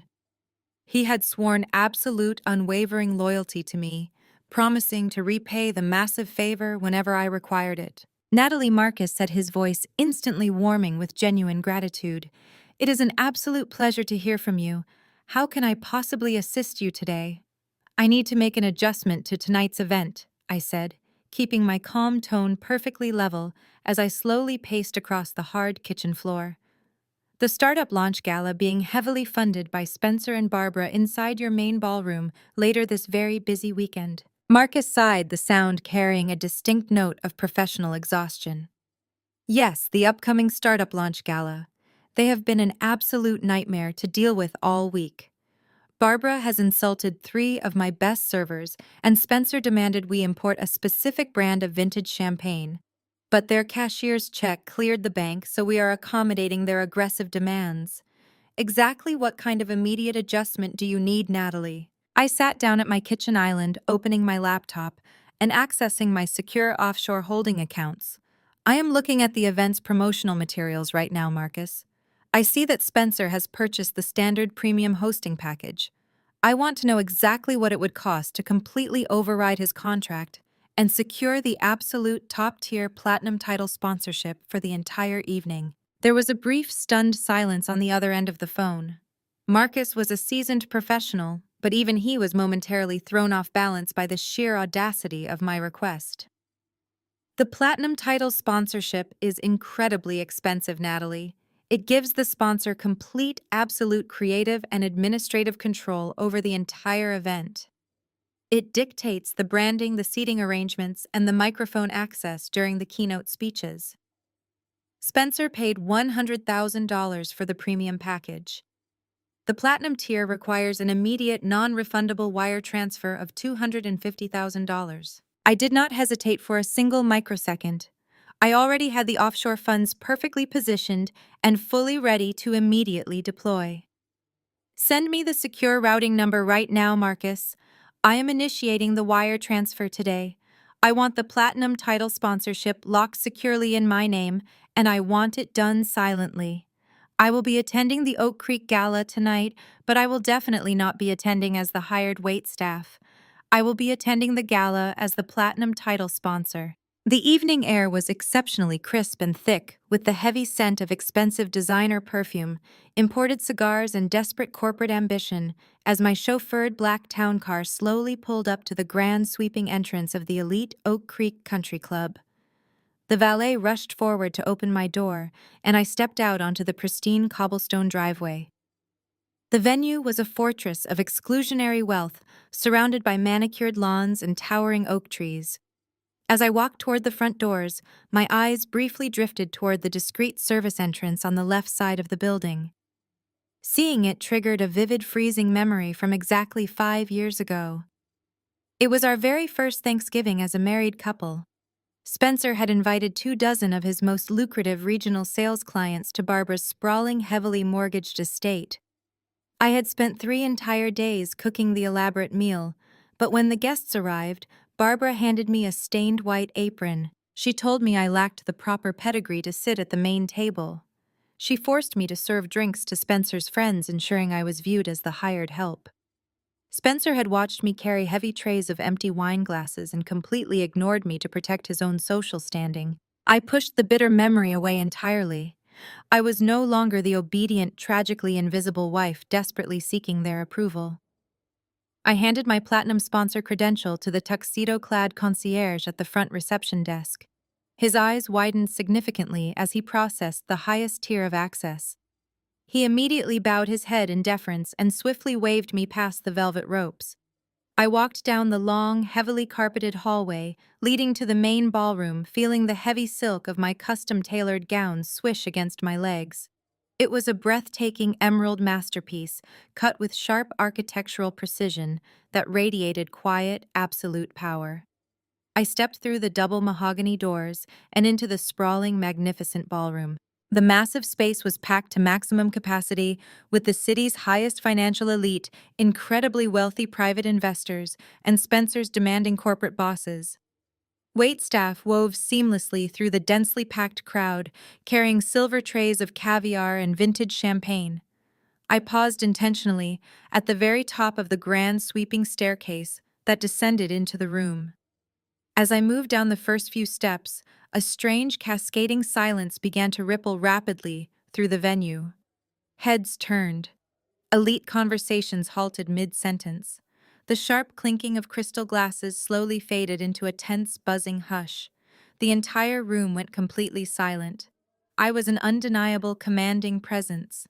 From directly across the highly polished ballroom floor, I easily spotted Barbara. She was heavily draped in sparkling diamonds and wearing a garish silver gown, aggressively holding court near the main stage like a queen. When her eyes finally locked onto mine, the smug, aristocratic satisfaction melted off her face in an instant, immediately replaced by a deep, ugly shade of purple rage. She dropped her delicate champagne flute directly onto a passing waiter's silver tray and marched furiously across the room, violently shoving her way past 2 incredibly wealthy venture capitalists. "Security!"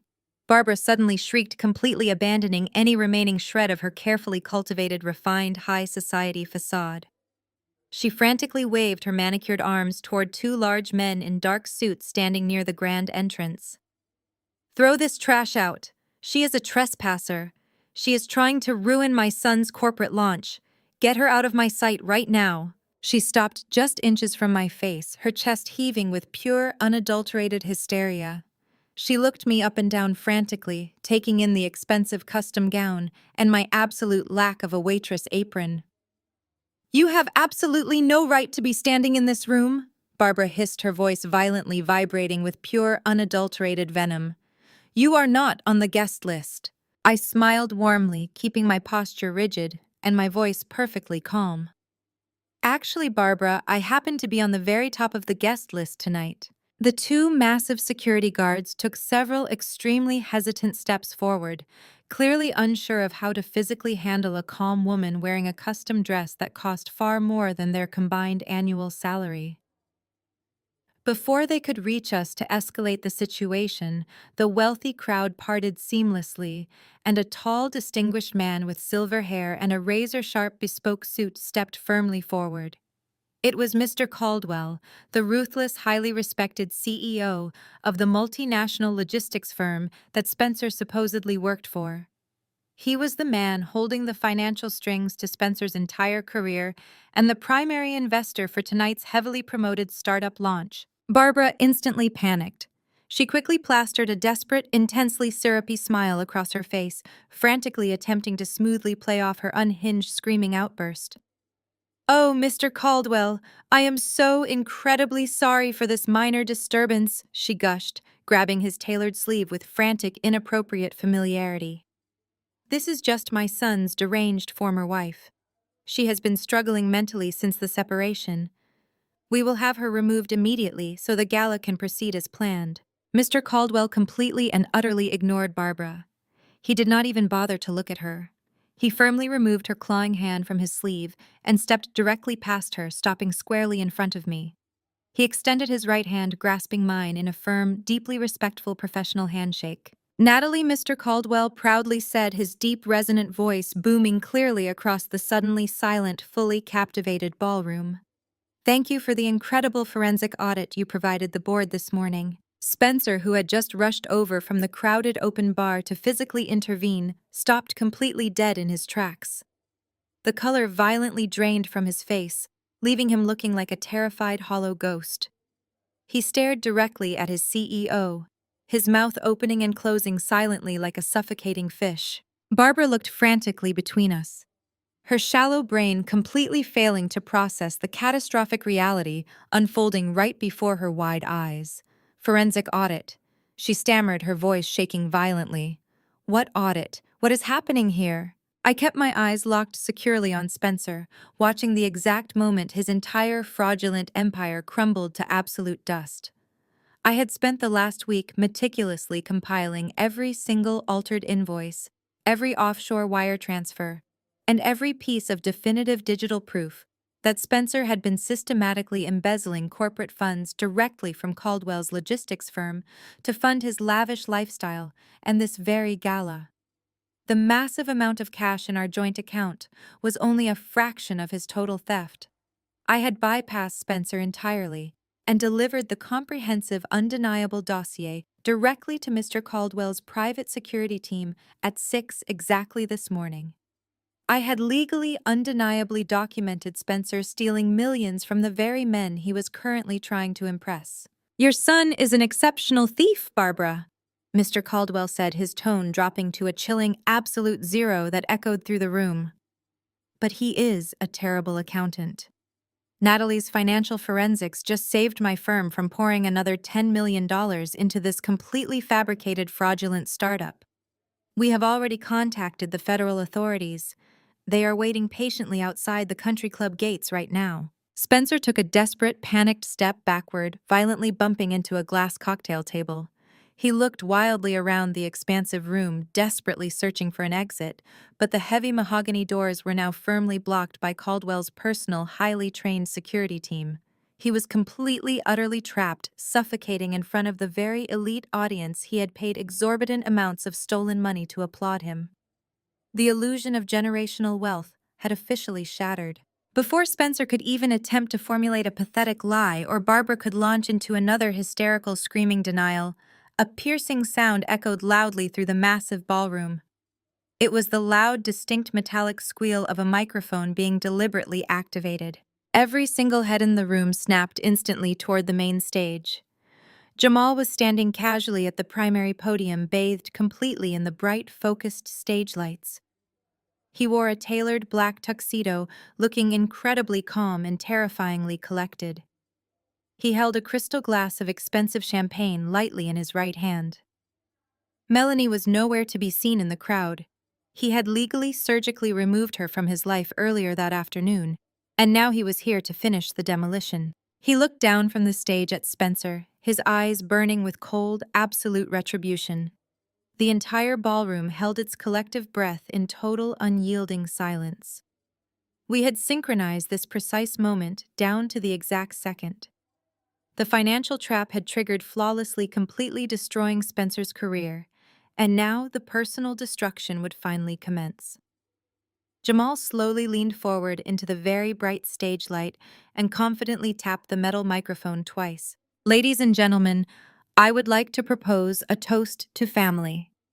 The silence in the grand ballroom was absolute. Jamal stood under the brilliant stage lights, projecting a terrifying calm. He lowered his champagne flute onto the polished podium. He ignored the elite crowd. His eyes were locked onto Spencer, who remained frozen beside Mr. Caldwell. Jamal reached into his tuxedo pocket and withdrew a remote control, aiming it at the audiovisual booth. The colossal projector screen behind him ignited. The screen was flooded with a bank statement.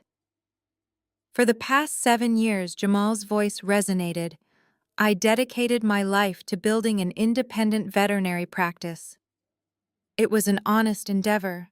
I spent my days performing surgeries and saving animals. I believed my wife Melanie stood beside me as a partner in that life. He clicked the remote again.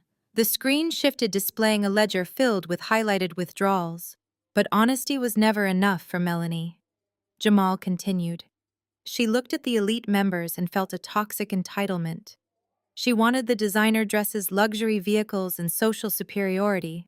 When she realized a veterinarian's salary could not fund her delusions, she decided to forcefully extract the capital herself. The screen flashed, displaying a series of forged checks, unauthorized wire transfers, and diverted clinic funds. The wealthy investors leaned forward, their champagne forgotten, captivated by the live execution on stage. My wife embezzled hundreds of thousands of dollars directly from my clinic's accounts, Jamal stated. Last night, she orchestrated a digital attack against my business. She posted dozens of fabricated reviews, falsely accusing me of animal neglect. Her goal was to manufacture a crisis force, me into a panicked buyout, and steal half in our impending divorce. Jamal clicked the remote once more. The screen displayed the digital forensics I had provided, mapping the IP addresses of the fake reviews directly to Melanie's hidden burner phone. The evidence was completely irrefutable and displayed for the city's elite to witness. But Melanie was not operating alone, Jamal said. He turned his gaze back to Spencer, who was sweating, shaking under the intense scrutiny of Mr. Caldwell.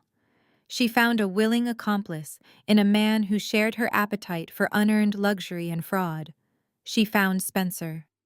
A collective gasp ripped through the ballroom. The society wives covered their mouths in shock. Barbara let out a strangled noise, clutching her throat as if she were suffocating. Spencer believed he was the architect of this deception, Jamal projected.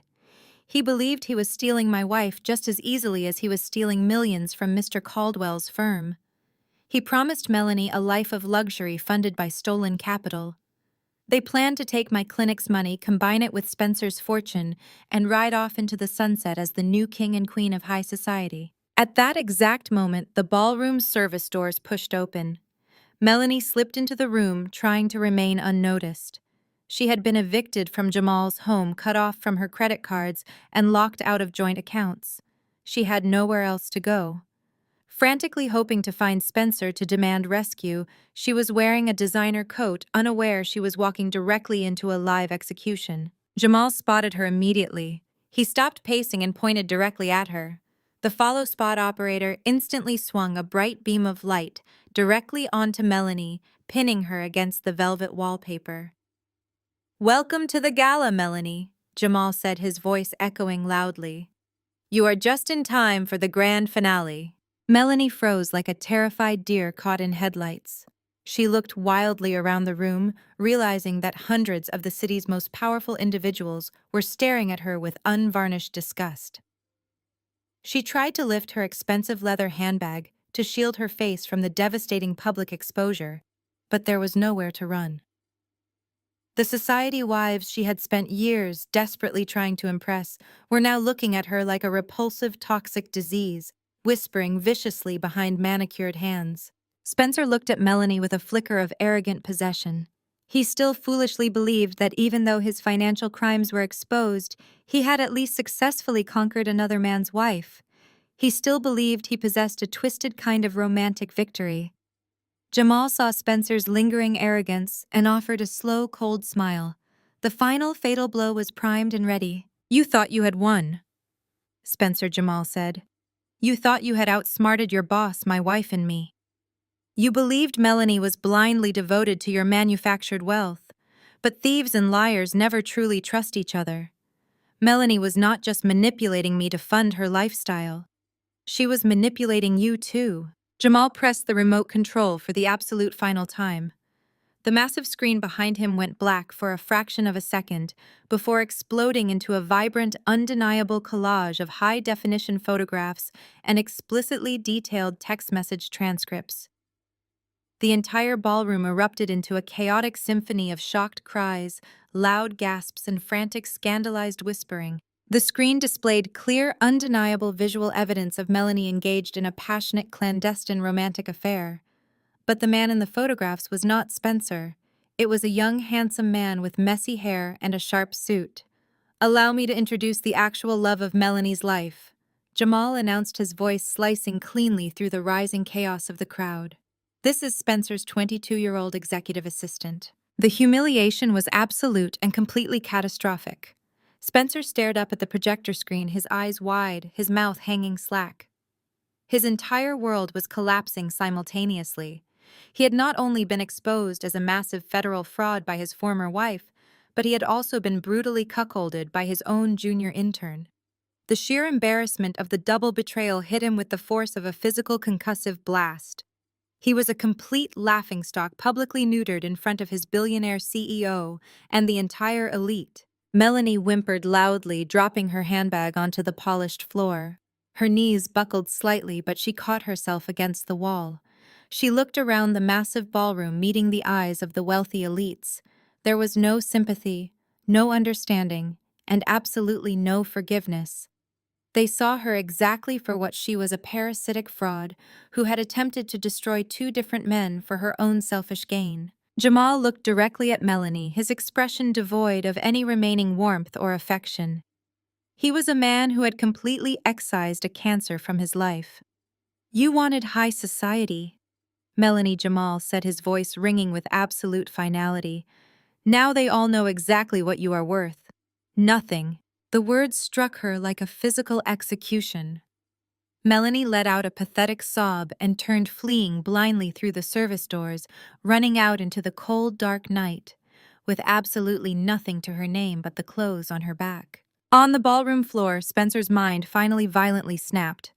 The combined weight of his exposed embezzlement, his mother's public humiliation, and the brutal revelation of Melanie's affair with his own assistant completely destroyed his fragile psyche.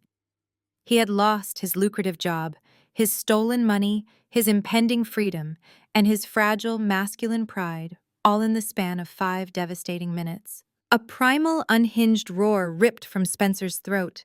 His face flushed a dangerous, violent shade of crimson. He completely abandoned any remaining instinct for self-preservation. Driven purely by blind, humiliated rage, he lowered his head, shoved his way violently past Mr. Caldwell, and charged frantically toward the main stage. He scrambled up the wooden steps like a rabid animal, his fists clenched, intending to physically attack Jamal and silence the man who had just destroyed his ego. Jamal did not flinch. He did not retreat, and he did not show a single ounce of fear. He stood perfectly still, watching Spencer blindly charge toward him. At the absolute last possible millisecond, Jamal smoothly, gracefully stepped aside.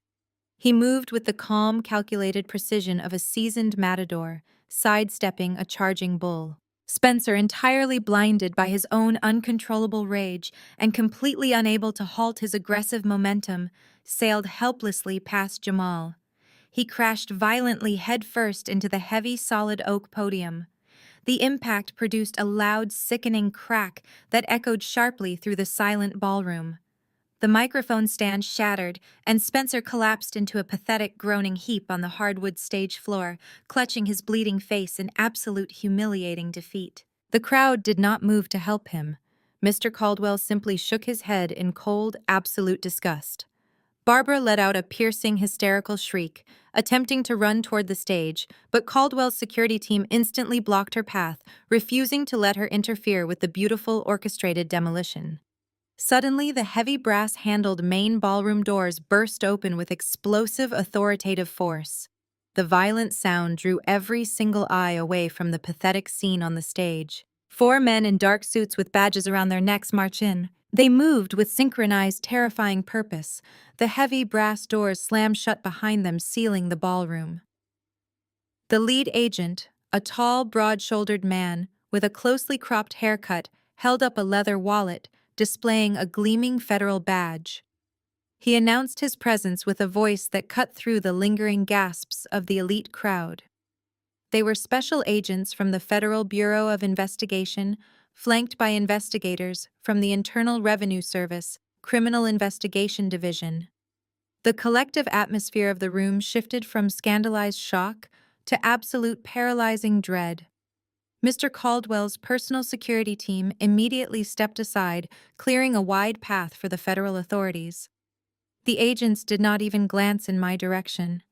They marched straight past my table, their heavy footsteps echoing against the polished hardwood floor, and completely surrounded the stage, where Spencer was still groaning and clutching his bleeding face. 2 agents hauled him roughly to his feet. The other 2 agents formed a tight, inescapable circle around Barbara. Barbara pressed her back against the nearest velvet wall, her eyes darting frantically between the federal badges and her bleeding son. She looked at Mr. Caldwell, pleading silently for an intervention that would never come. Finally, her terrified gaze found me. I picked up a fresh flute of vintage champagne from a nearby table, took a slow, deliberate sip, and walked gracefully toward her.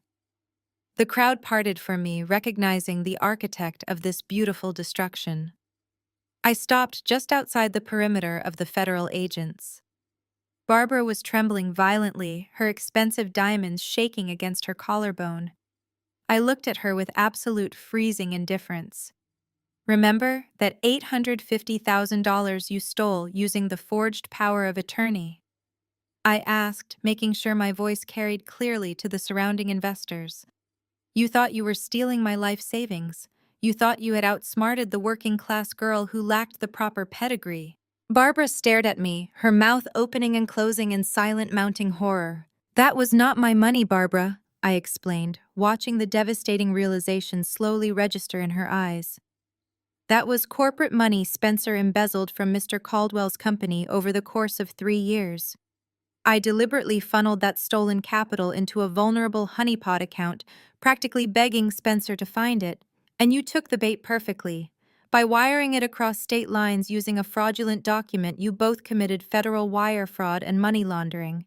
I took another slow sip of champagne, relishing the absolute panic consuming her face. But that is not even the best part, I added, stepping slightly closer. Do you remember the mandatory divorce deposition? Do you remember how smug Spencer was when I happily signed that final settlement offer? You brought your expensive, aggressive attack dog attorney to legally cement the theft. And he did his job flawlessly, by forcing me to officially waive all rights to those specific funds, and by having Spencer legally claim them as his sole independent corporate bonus. You permanently bound yourselves to the stolen money. And since I signed that waiver in the deposition, the paper trail proves the money is 100% yours. Enjoy the tax evasion charges.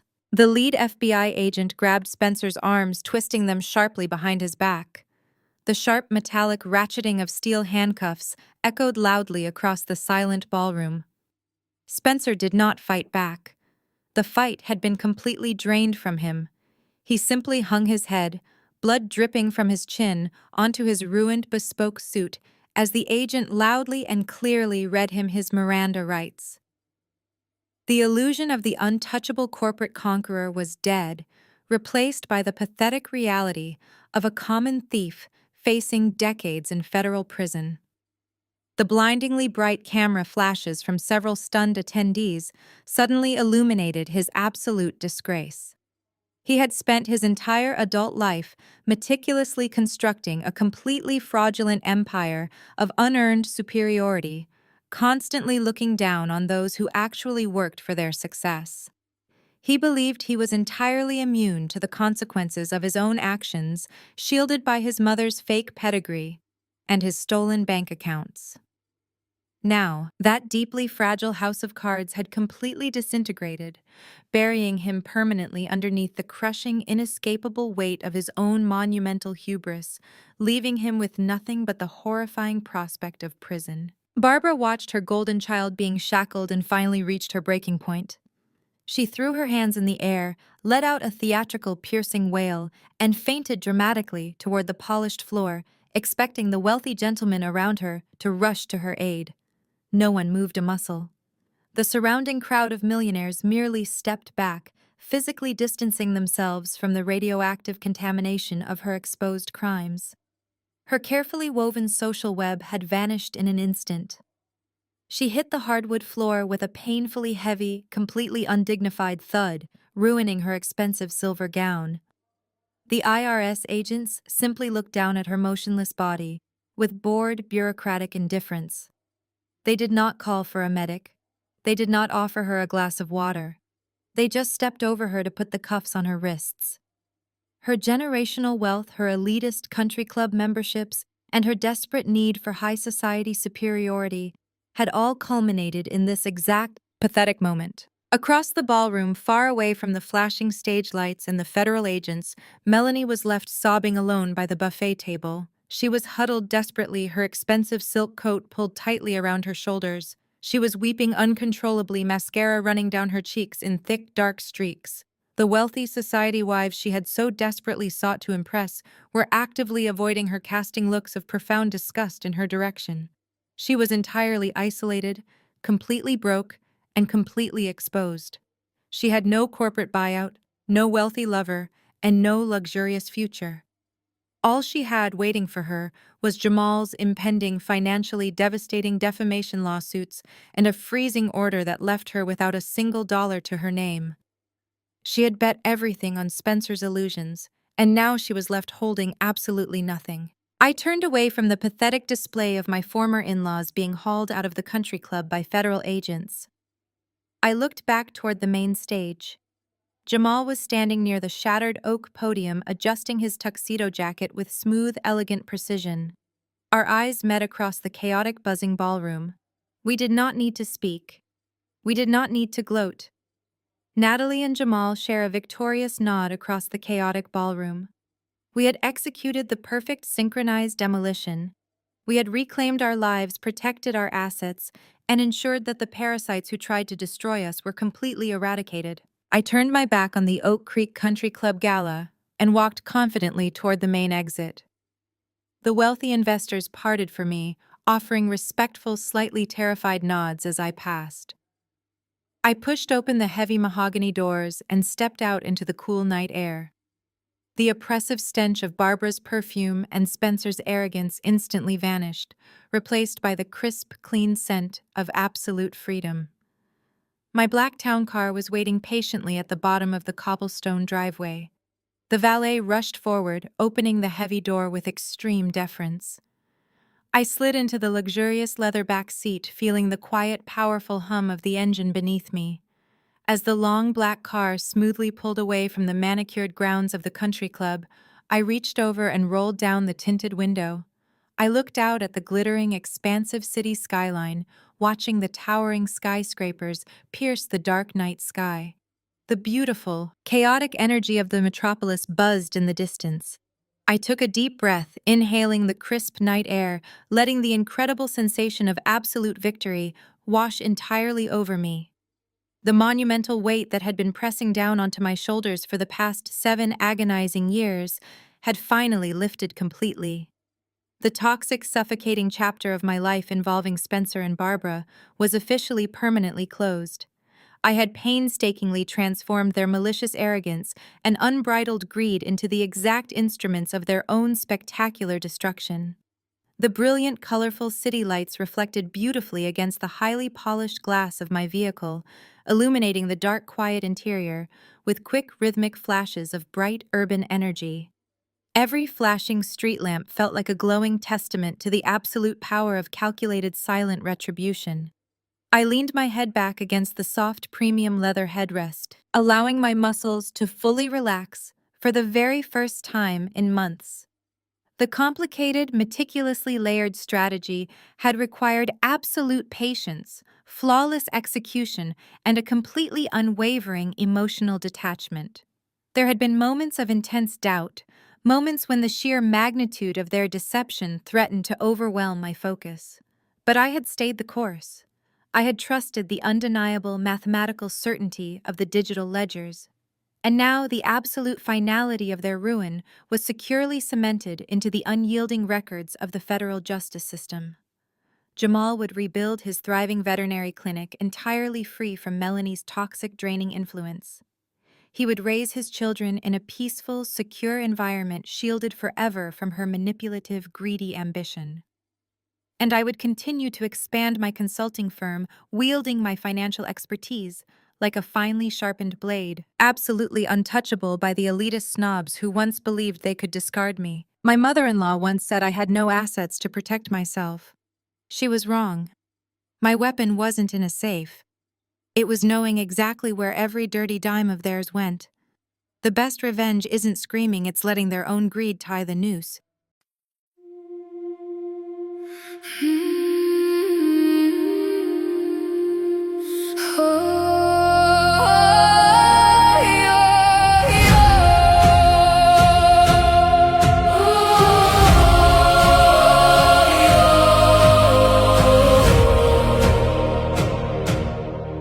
I used to ride upon your shoulders, thinking you could touch the sky. Every road felt less uncertain when I saw the world through your eyes. You were stronger than the mountains, taller than the northern pines. And when the winter winds were coming, you would stand between them and I. Time kept moving like the river, years slipped slowly out to sea. But no matter where life took me, you were always part of me. I am my father's daughter, in every step I take, in every time I choose to stand. When it's easier to break, I carry your courage in my heart, your fire inside my soul. And though the years keep moving on, your love still leads me home.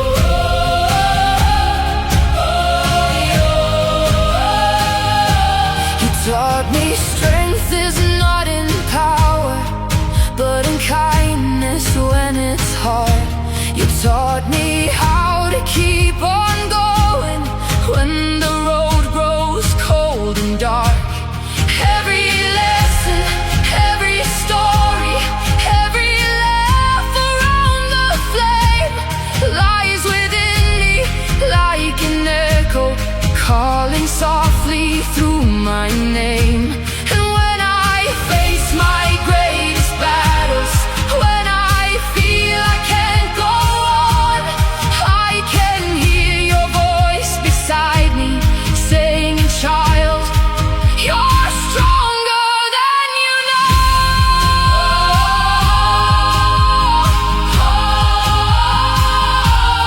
I am my father's daughter, in every step